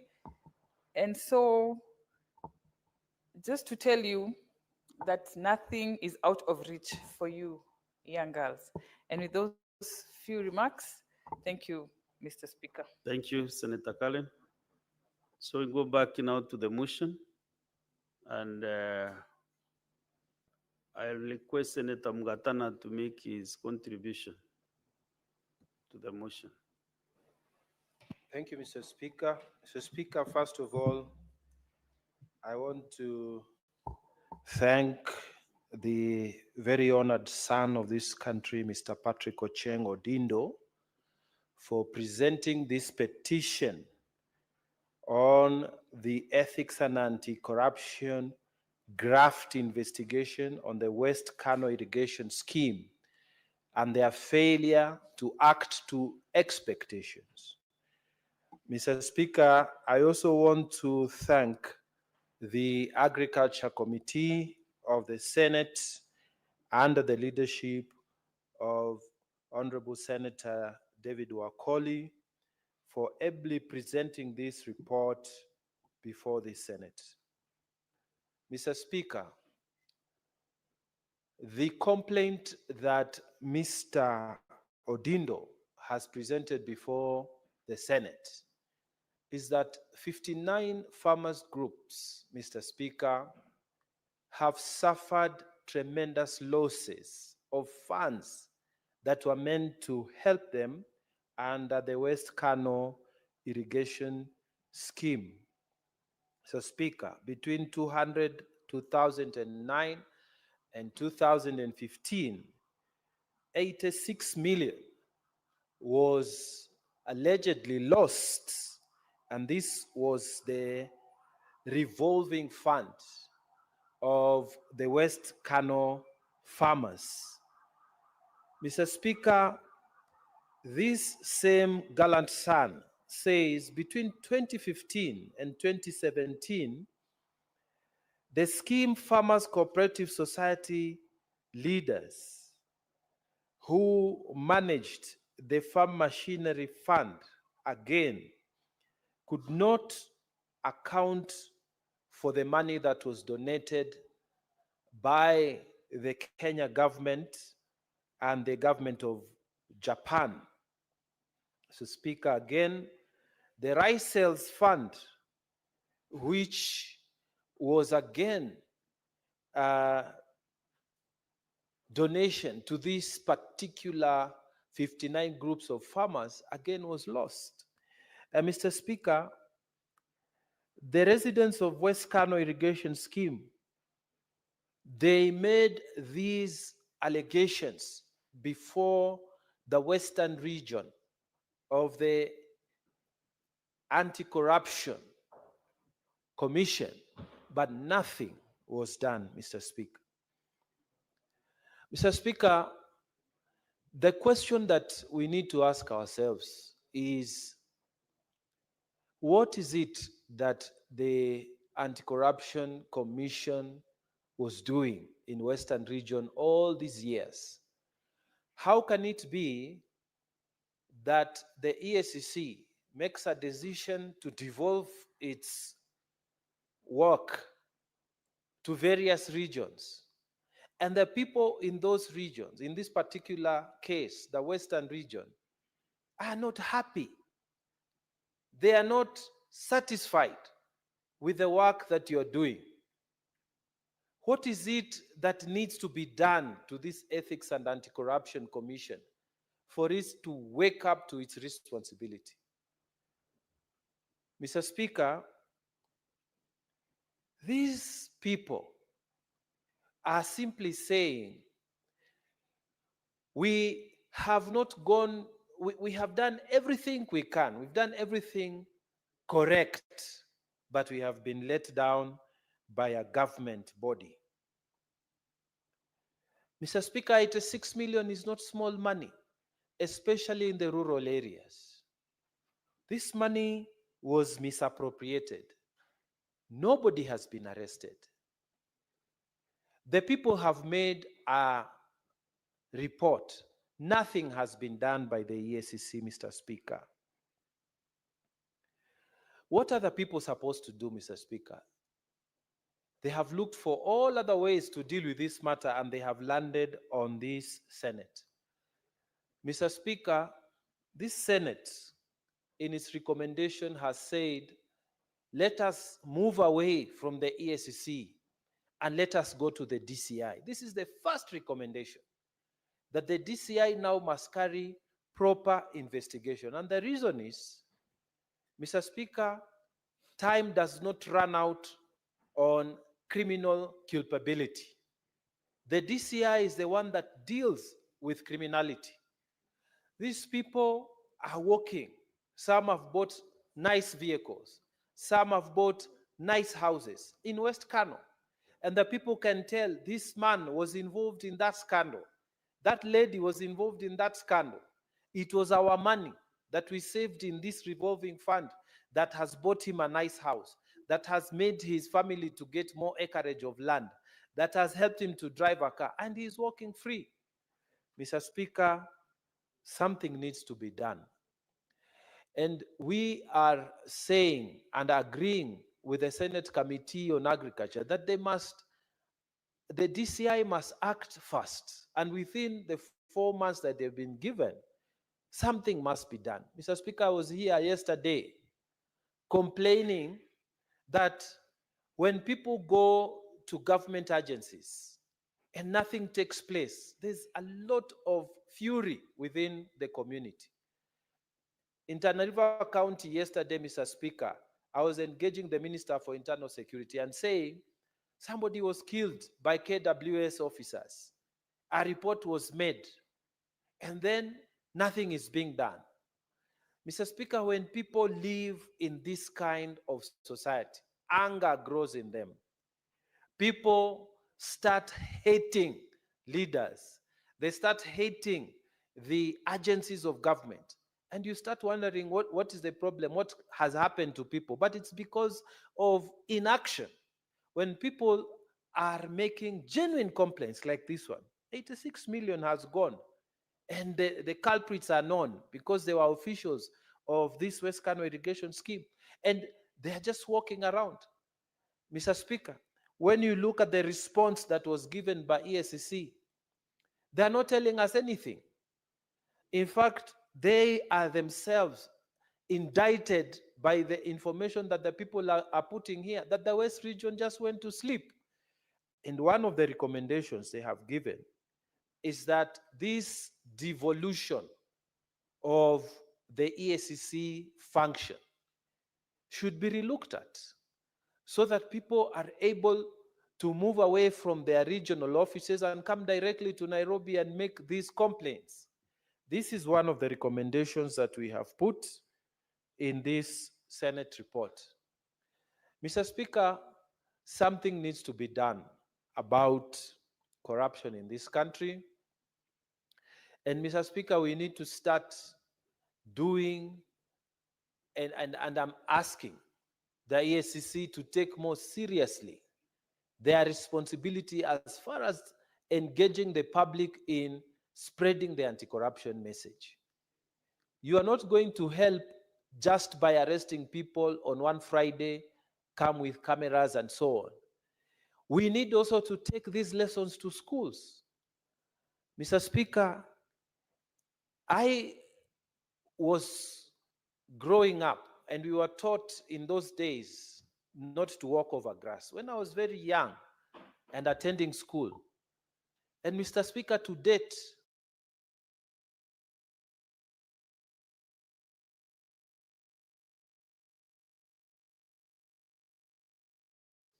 I would never pocket or walk over grass. It's not inside me. Mr. Speaker, when you are traveling with your children and you try to take a bottle of water and throw it through the wind, they will not allow you.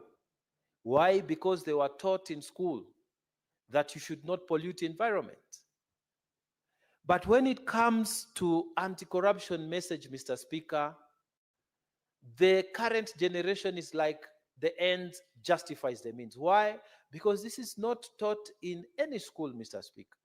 The schools we are bringing up are people who just do whatever you can to get rich as early as possible and retire by the time you are 40 and travel the world.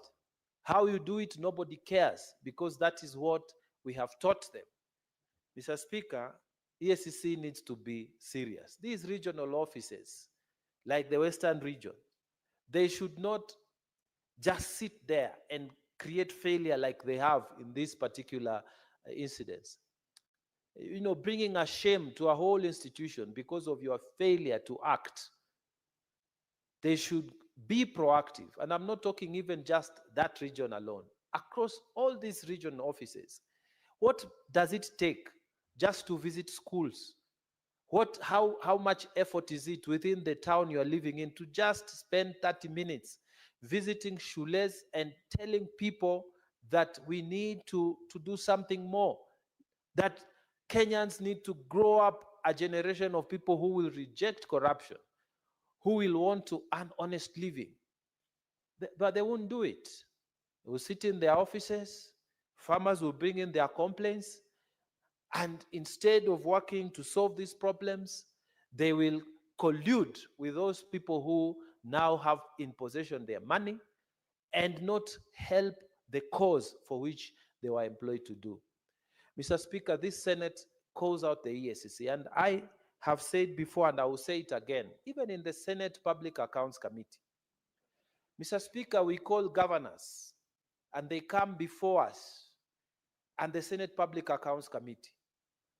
And then, Mr. Speaker, you find clear evidence of misappropriation of funds. The EACC is seated there. They are there taking notes and, of course, allowances for attending Senate committees.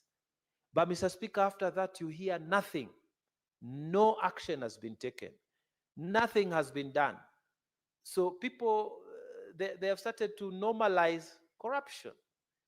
So EACC needs to pull up its socks. And pulling up its socks is not just arrest. You need to be proactive.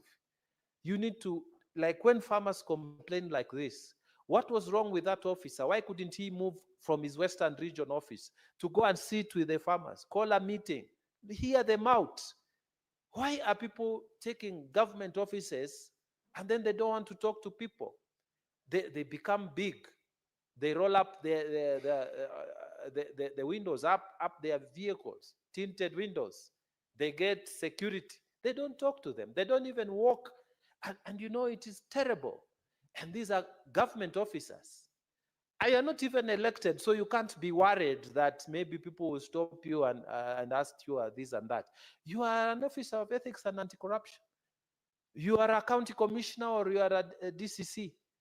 Why this thing of avoiding people and there's big man syndrome? Why can people take these positions and actually serve people? Mr. Speaker, I fully support the submissions by this Committee of Agriculture, and we pray that the ESCC, sitting where they are sitting, they listen to us and do something more. And I want to again congratulate Mr. Patrick Odindo for taking up this matter. And may these recommendations be carried out as fast as possible. And we want the DCI now to focus on who stole the money. The evidence is still there. They go and catch these people. And Mr. Speaker, this will put a rest to the problems that the West Kano irrigation scheme has been experiencing for so many years. With those many remarks, Mr. Speaker, I beg to support the report of the Senate Agriculture Committee. Thank you. Thank you. Next is Senator Dan Manzo. Thank you, Mr. Speaker, for giving me an opportunity to contribute on this very important matter. Mr. Speaker, at that particular moment, I was a member of the Agriculture Committee, and when this matter came, it was a very serious matter. I want to give my thanks to Professor Nyang' Nyong'o, the governor for Kisumu. When we invited him to come and share his insights, he came and he did not support this corruption issue. In fact, he wanted it investigated. He was very disappointed.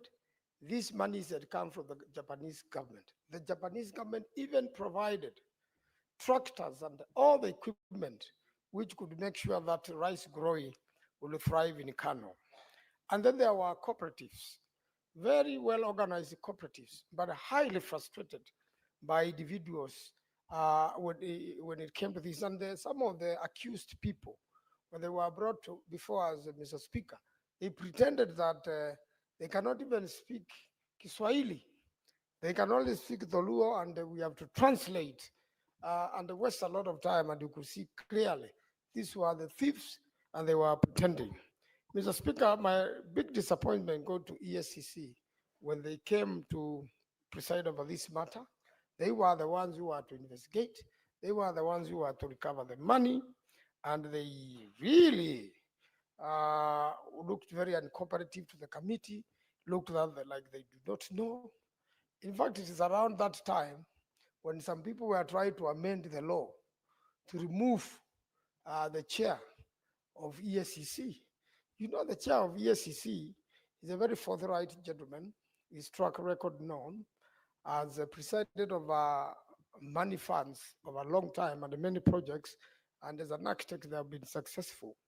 And to be one of the most honest people I can trust in that commission, the moment you do the chair of ESCC, maybe the CEO, below that, everybody was frustrated the fight against corruption in this particular case. And it was very frustrating even as a committee. Having invited ESCC, they were uncooperative, and you could see, the Honorable Mudigi was there, you could see ESCC was really defeating the ends of fighting corruption. And I knew to myself, and I say one day, we shall overcome as a country. Because if you have a ESCC, which first of all has its own fights, and then secondly, when there is such a serious glaring corruption case of money donated by the Japanese government, even where, you know, if you mishandle this, you are telling other agencies not to help our farmers. You are telling other people not to make donations to Kenya. You are telling other countries, you know, that we have no structures to protect money. And similarly was the National Irrigation Authority. Very frustrating. In fact, the National Irrigation Authority behaved similarly to the ESCC. You may have a good chairman, good CEO, but the rest of the employees are really squandering, going to collude, becoming part of the scheme to steal from Kenyans and to steal from international funders who are very sympathetic with our case. And the worst of it was KCB, the KCB Bank. You know, KCB Bank should thoroughly be investigated. As a bank, you cannot allow proceeds of theft of public resources to be hidden in your bank, to be channeled through your bank. And the bank managers and the people who dealt with that, you could see clearly from the evidence adduced, they were aiding the thieves. And I want to say also, although my friend Senator Cheregai has said we should probably court-martial these people or sentence them to death by shooting at Uhuru Park, I want to tell him that unfortunately, we then need to amend the Constitution of Kenya to bring in, death sentence back. And then, but what I also, and then what I think is best, and now that I'm in JILAC, and I'm sure, and yours truly, the speaker, is the chair of JILAC, we really need to strengthen and relook at the ESCC Act and even the law punishing those who have stolen from public funds to bring them to life sentence and even strengthen the mechanism of recovery public stolen money. Because this was a very embarrassing case. Even the Japanese embassy used to come and follow the proceedings and get frustrated too. And we must prove to the world that Kenyans are not thieves. Even in our own traditional settings, a Mkamba or a Kalenjin or a Luo, or even from Embu, or even Mbere, they never encourage stealing of any public property or anybody's property. The custom was that if you steal, you are going to be followed by a lot of evil things and you will not get far with it. But unfortunately, through the colonialists, we have learned to be thieves, to be corrupt, and to loot public funds. And therefore, really, we must be very serious, and our recommendation must be taken seriously by the DCI. I hope the DCI is not going to behave like ESCC. I hope the DCI investigators are not going to be compromised. I'm sure those people who stole that money and those who bought those cars have now become broke because you will never benefit from stolen funds. And I'm sure now they have no money to bribe or compromise anybody. They should be followed. We must bring back the dignity of cooperatives in this country. This cooperative was really frustrated. We must embrace good practices of taking care of public money, taking care of public property like the tractors. The spare parts of the tractors would be exchanged with all spare parts of private owned tractors. And then the one for the cooperative would be grounded, and it is funded, and it has been donated by the Japanese government. So we want to give confidence to the Japanese government and any other government in the world, including America, who want to work with us, that when money comes here, donor funds, then we will end up, better. And I'm very sure there are very many donor fund agencies who want to work with the ESCC, who want to work with the Cohesion Commission, who want to work with so many other commissions which structure, better management of public funds so that we can have a culture of protecting public funds. So, and really, lastly, want to see that whatever has been stolen should be recovered. These people should go to jail, and so that they can serve an example to other Kenyans, and especially from the Kano irrigation scheme, so that as Professor Anyang did when he came to this, justice can be found, and that Mr. Patrick Odinda be decorated for an effort to fight corruption in this country. Mr. Speaker, I do support and thank you for giving me an opportunity to contribute on this very important matter. Thank you, Senator Manzo. And indeed, to confirm, most of donor-funded projects actually collapse on the basis not of the donor funds coming in, but on the basis of corruption, that the entities locally working together do not support and do not fully utilize those resources, especially in our counties where we see a lot of such donor-funded projects stalling and ultimately collapsing, leading to future denials of such support. Thank you, Senator Manzo. Now we will allow Senator Mundigi Alex to also contribute.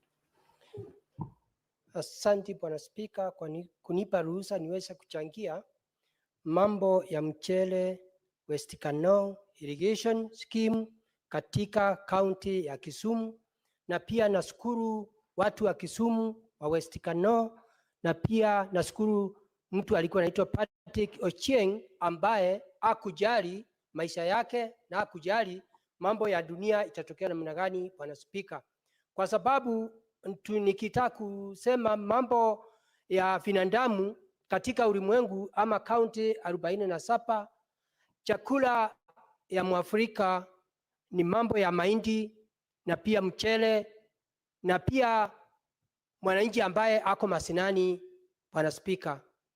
Ni kitu ilikuwa ya kuhuzunisha sana, kwa sababu wakati tulitembea ile pahali na pia tukawa tunaita hao watu walitoka mbali, walikuwa nakuja wale wazee na Kurundi na wakujali, na pia Bwana Spika walikuwa na shida nyingi, na wakati walikuwa simama pale wakitoa ushuhuda, Bwana Spika, ilikuwa kitu ya kuhuzunisha kwa sababu walikuwa wanaongea Kiluo na walikuwa ni mambo ya ajabu, kwa sababu walikuwa pia hata chakula hawakuwa nayo, lakini wakajikamua, Bwana Spika, wakaona wakuja watoa ushuhuda vile pesa ambayo walisaidiwa kutoka huko Japani na kona zile zingine vile ilikuliwa na tapeli.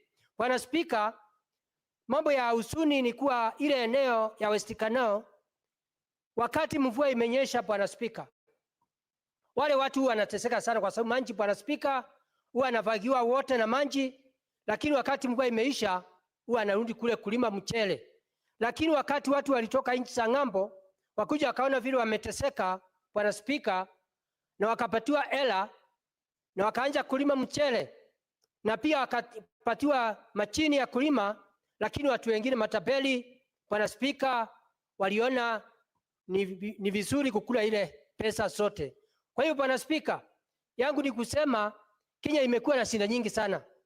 Ukienda mambo, nikikumbuka jana Bwana Spika, mimi mwenyekiti mdogo wa kamati ya agriculture, na pia jana tulikuwa naongea vile katika kaunti yako vile watu walipatiwa mahindi wakapanda mahindi ambayo ilikuwa mzuri, na pia ukawa hakuna dawa ya kupiga ile dawa, na ikawa Bwana Spika watu wale wanalima mahindi, ikawa ile kaunti yako ikawa wanavuna mahindi ili haiwezi kutosha, na ikawa mahindi iko na wandundu.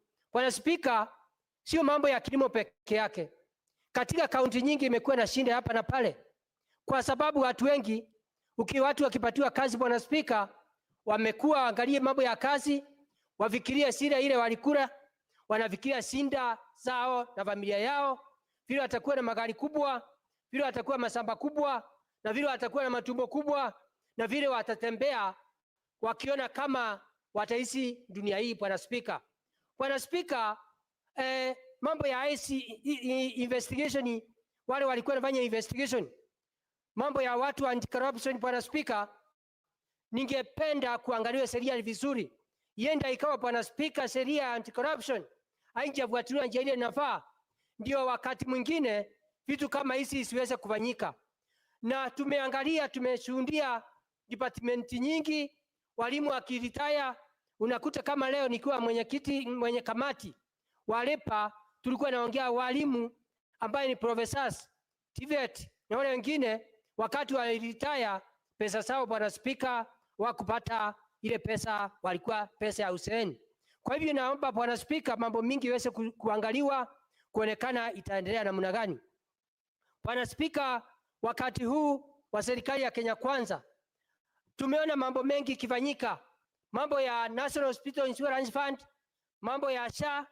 Tumeona hata juzi tukiona watu wengine wamekataa kulipa ndeni kaunti zetu, wakati wameitishwa hela na Kenya Power.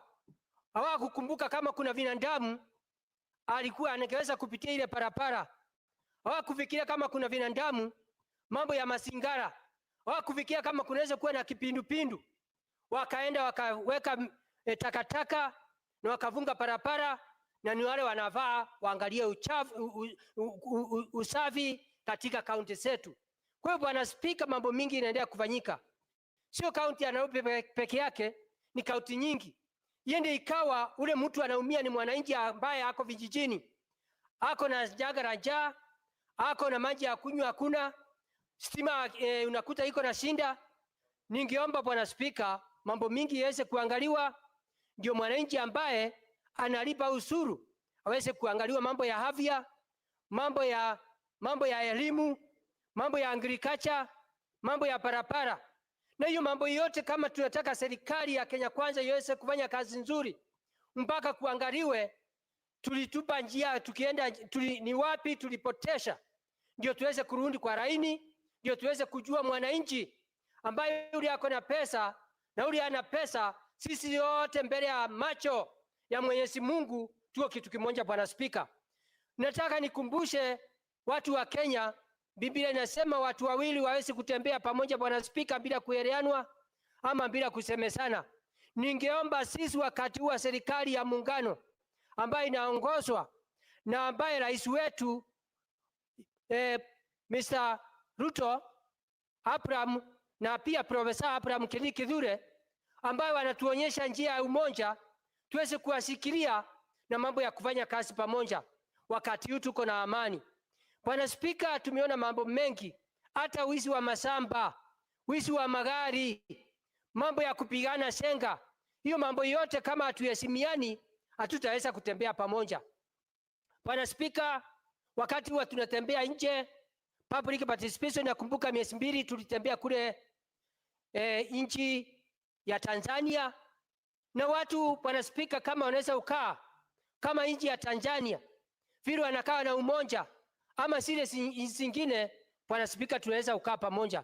Kwa hiyo Bwana Spika, naomba hii mjadala tunazungumzia uweze kuangaliwa, hao watu wawezekana waweze kuonekana vile pesa itapatikana, na tuweze kuona vile wasungu wataweza kuja kufanya ile kazi, kwa sababu mpaka trakta ni mzee. Hata watu wengine wale wasungu walisema watapeana pesa zingine, na nataka kusema hii ni pesa ambaye ni pesa serikali italipa hii pesa ikiwa wamekopeshwa. Pia Bwana Spika, tumeona mambo ya pesa ambaye hata mambo ya sukari, mambo ya kahawa, mambo ya majani, watu wengi wakilia serikali, Bwana Spika, waweze kulipua zile ndeni. Kwa hivyo ni kumaanisha kama tutaendelea na hiyo barabara na hiyo njia, hata tukipatiwa msaada na mnagani na hizo ng'ambo, ama serikali ikilipa ikikata ushuru kwa mwananchi na mnagani bila kufuatilia mambo ya accountability, itakuwa sisi tutarudi nyuma miaka ingine mbali sana. Bwana Spika, kuna mambo kama tunaweza accountability inaweza kuangaliwa. Agenda yetu ya Kenya ni mambo ya agriculture, mwananchi aweze kupata maji ya irrigation, mwananchi apate maji ya damu, na pia unakuta mambo mingi yaweze kufanyika, na pia elimu ya kutosha na barabara na mambo ya afya.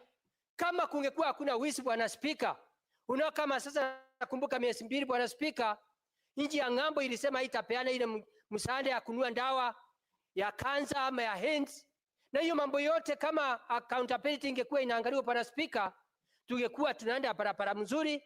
Saa hii tungekuwa tumeshimamisha. Unaona saa hii waheshimiwa wengi masinani, Bwana Spika, njuu pesa imekuliwa na matapeli, ndio naona ugonjwa wa kansa imeleta shinda.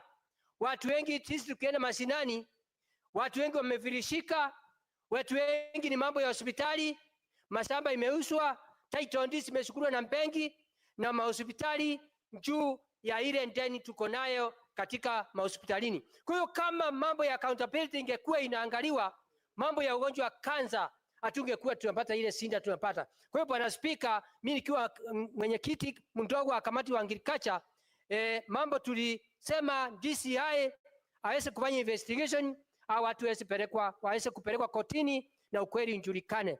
Nikimalizia Bwana Spika, sio mambo ya Western peke yake, ni department nyingi. Kwa hiyo Bwana Spika, mimi naunga mkono hii ripoti ambaye ni ya Western. Asante Bwana Spika, ni mimi Central Embu County Dr. Alexander Munyi Mundige. Asante Bwana Spika.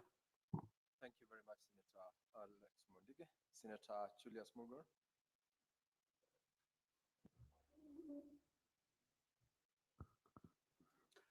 Thank you very much, Mr. Speaker, for giving me the opportunity to also add my views to those of my colleagues.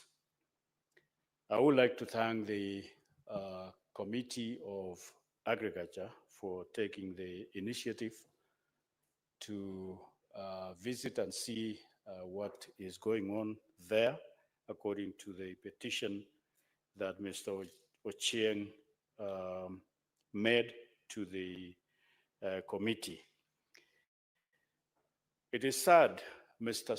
Speaker, that these days it seems like corruption is an automatic DNA of our systems in Kenya, such that people boldly take advantage, especially of either the less to do or less fortunate, if there are people that are supposed to be helping others.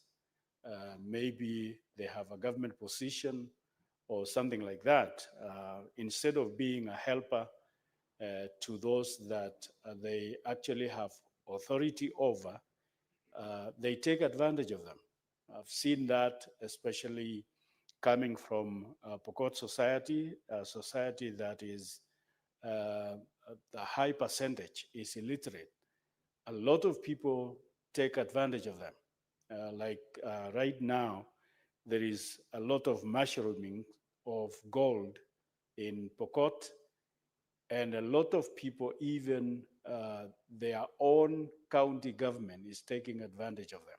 Instead of helping them to benefit and gain from what is available on their ground, they become the ones that are taking advantage of those that they have authority over.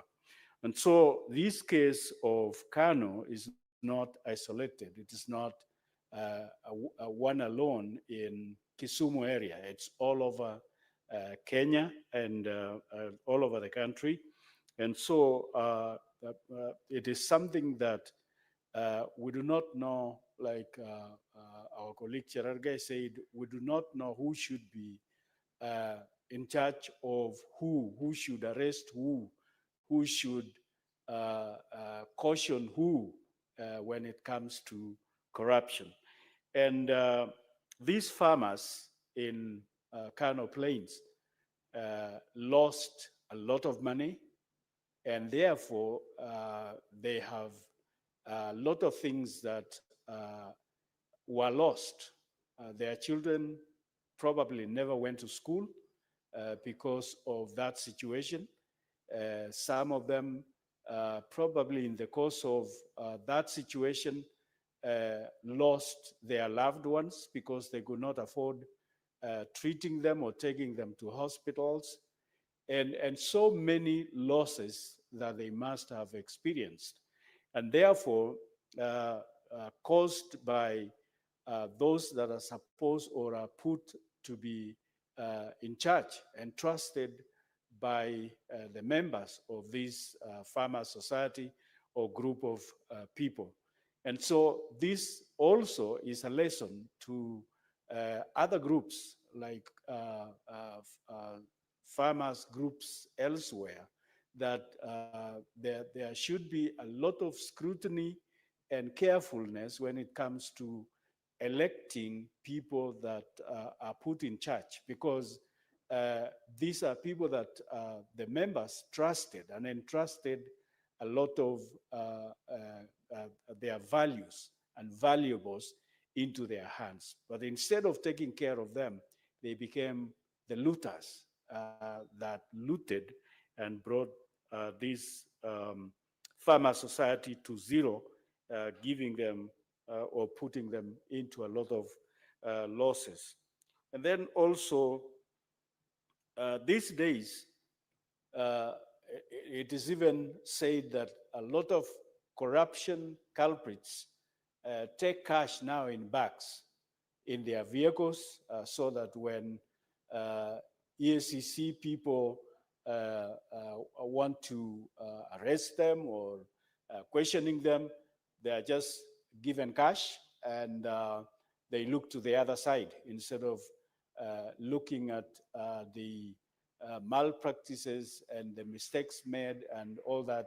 So they look to the other side so that they give a clean plate to a corrupt person and just say he's clean.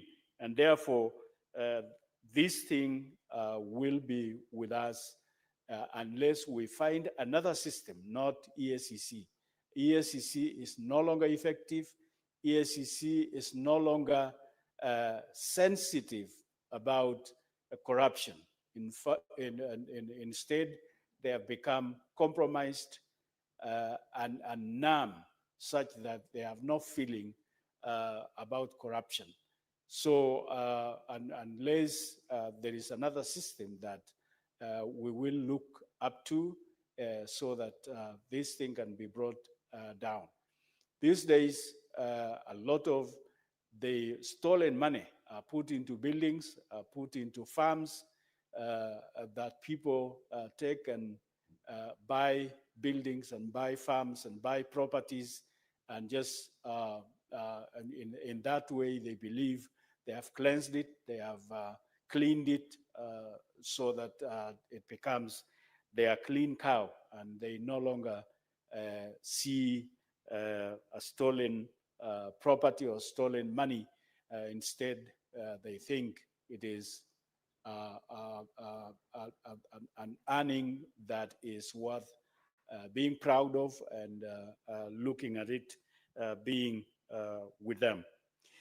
And then in this process of stealing, especially stealing money and machines and all that that came through donation, Mr. Speaker, you can be sure that such a group of people that donated such money will not be encouraged to do another, either there or elsewhere in Kenya. They will be disappointed and they will probably walk away from our country. And that puts us into a lot of shame because when such an investment is made, people who donated give reports, and they are proud that they did something to alleviate poverty situation and so on, but only to find that it was looted by the same people who are supposed to be taking care of it on behalf of the people. And so we will be repulsing or chasing donors away by this practice. And so needless to say, even the members of such a group, such as the Kano Plain farmers and the general public, will apportion blames on leaders like us and even the government, that the government is not taking care of them. Look, a few people have stolen our things and they are just walking free, and blame police, blame everybody because somebody just did wrong things to them. And therefore, we all get a portion of blames because of a few individuals and a few officers that were supposed to be helping correct situations and so on. And therefore, that is why we get shortages of food, and also sabotaged economical activities that no longer work because a few of us have stolen, and therefore it just collapses the whole thing. Talk of many corporations and irrigation systems and many others. And therefore, it is my view that we should get another system that will be effective. I support. Senator Joe Newton. Thank you, Mr. Speaker, for the opportunity. And I rise also to support this petition by one Mr. Patrick Ochieng Odindo on corruption at West Kano irrigation scheme. And Mr. Speaker, I want to commend this particular gentleman because he has done other research even as at the time and before he came presenting this particular petition to the Senate, Mr. Speaker. And Mr. Odindo Ochieng was able to identify the funds that have been pilfered or misappropriated, if not embezzled, Mr. Speaker, by those that run this particular irrigation scheme. Mr. Speaker, Mr. Ochieng Odindo talked about a revolving fund that the government funded at one point in time, disbursing about 86 million that cannot be accounted for, Mr. Speaker.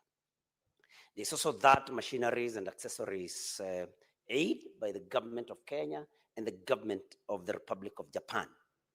He also was able to talk about a rice sales fund and many other funds, Mr. Speaker, that the management of this particular irrigation scheme cannot account for.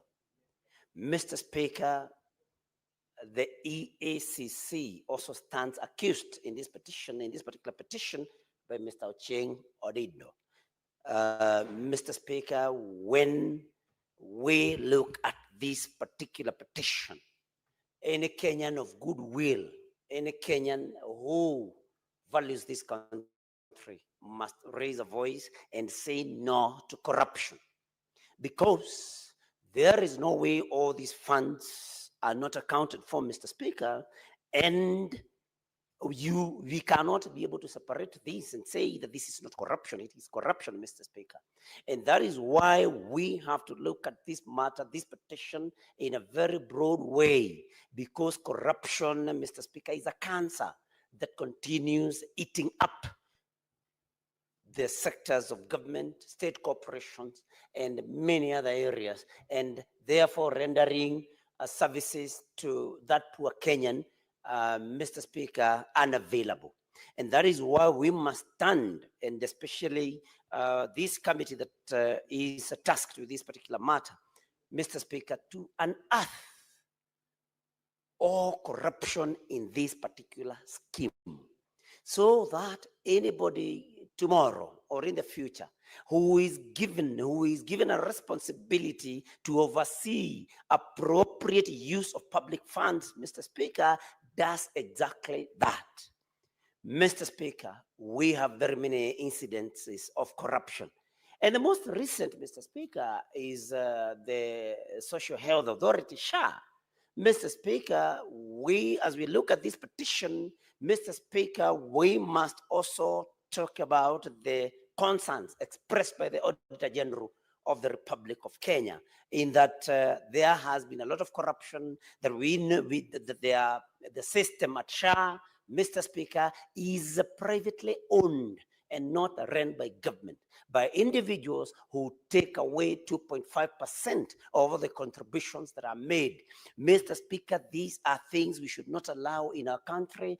Otherwise, Kenyans will continue suffering because of people taking advantage of gaps in systems and using the same, Mr. Speaker, to take away funds meant for public good and take them to their private use, Mr. Speaker.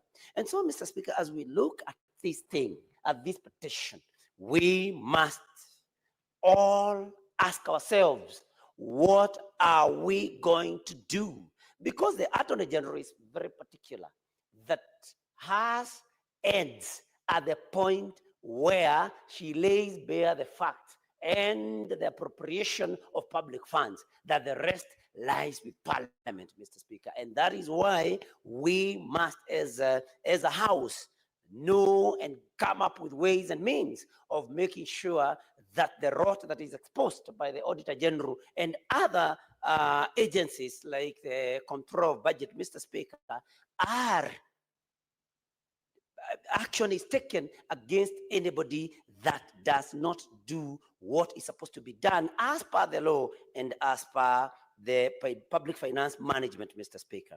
And so this petition should open up our eyes. And Mr. Speaker, we must take very stern action against those that will be found to have taken advantage and misappropriated or embezzled the funds that were availed to West Kano irrigation scheme. Mr. Speaker, the other thing that we should ask ourselves, there is a lot of money that is sent to state corporations. The government keeps bailing out state corporations that operate at a loss all the time. And Mr. Speaker, when we talk about that, Kenya Airways comes to mind. That until last year, successive governments have been bailing out Kenya Airways, which has been operating at a loss all these years. We must ask ourselves, before we bail out any particular state corporation, we must do a thorough assessment of the application of funds and corporate governance. We must ask ourselves whether any particular state agency or corporation has exercised good corporate governance before we avail public resources to such organizations. And I say this because looking at this petition that was brought by Mr. Ochieng, Mr. Speaker, there are very many government funds that have been placed in the hands of the managers of that particular irrigation scheme that have been pilfered. And so as a house, we must ask ourselves, as Kenyans, as leaders in this country, we must ask ourselves, why would we continue bailing out public institutions that run at a loss? Why are these losses coming up? Are they coming because there is corruption? We cannot continue churning out big amounts of money to organizations, Mr. Speaker, that do not want to incorporate corporate governance in their particular structures. And so, Mr. Speaker, as I conclude, I want to encourage even other Kenyans that any Kenyan that finds something inappropriate happening with a public institution, they should know that they have the liberty and they have the right to come to this house or the other house and place a petition with them in order for that matter to be looked into by the particular house, Mr. Speaker. And so I want to commend Mr. Ochieng for being a patriotic citizen that did not just sit back like many others would have done, but he got concerned and exercised his right by placing an opinion, by placing a petition in this house, Mr. Speaker. And so even as I conclude, Mr. Speaker, we must encourage Kenyans to come to this house to petition about any matter because it's their right, so that this house can look into these matters. I thank you, Mr. Speaker. Thank you, Senator Nyotu, for your contribution. And now, honorable members, there being no other senator interested in contributing to this particular report, I ask the mover, Senator Wafula, to reply.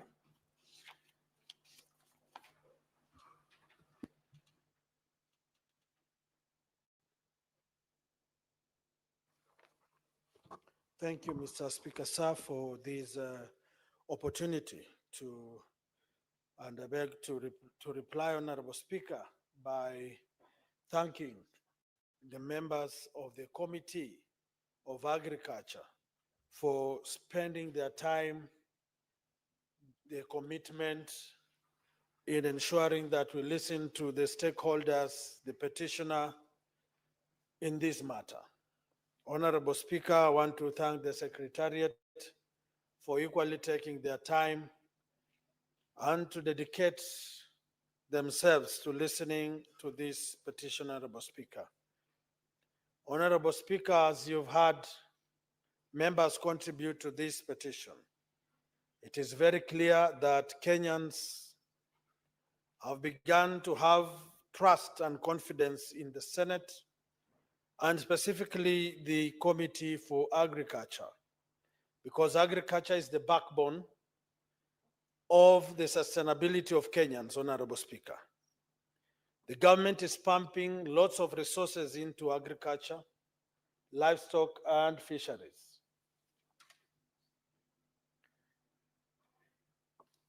And in this particular context, Honorable Speaker, it is important that the county governments and the national government employees should take seriously their work, commit themselves, and ensure there is value for money.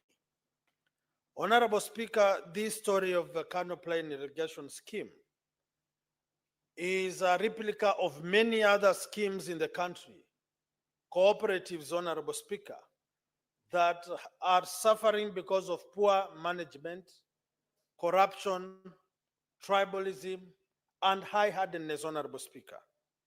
As it has been seen in the petition, Honorable Speaker, EACC has failed to up its game to listen to the cry and the plea of the people in this particular context. They took a lot of time, and here you see the committee clearly bringing out the silent issues affecting this scheme. The cooperative ministry, Honorable Speaker, looking at how they were handling documents, handling officials, exchanging with the officials and the complainant, Honorable Speaker, clearly shows us that in spite of the government's effort to bolden and strengthen cooperatives, Honorable Speaker, if we are not careful, we will be entrenching corruption, and people don't have the goodwill and the interest of the people in these cooperatives. And therefore, it's a wake-up call to the Ministry of Cooperatives to ensure that they give the right people the opportunity to serve and flush out corrupt individuals who are hell-bent in manipulating and stifling the space of farmers and galloping their hard-earned money. Honorable Speaker, I don't want to take much of our time, but to thank honorable senators who have contributed. They have equally spoken on the will and aspirations of Kenyans. I don't want to forget, Honorable Speaker, that agriculture is devolved. And when you see Kenyans not running to the county assemblies with petitions, it means there is a problem. If these farmers cannot take their petitions to the executives of counties, there is a problem. And this is a wake-up call to other committees, Honorable Speaker, that by the time these people move to the Senate, we need to put enough attention at the monies at the devolved level. We have cherry fund, Honorable Speaker. Do we know what is happening in the cherry fund? We have lots of monies going to fisheries, Honorable Speaker. Do we know what is happening there? I want to commit as the Committee for Agriculture that we will leave no stone unturned. Now we are headed to the planting season. Subsidized fertilizer is there at a normal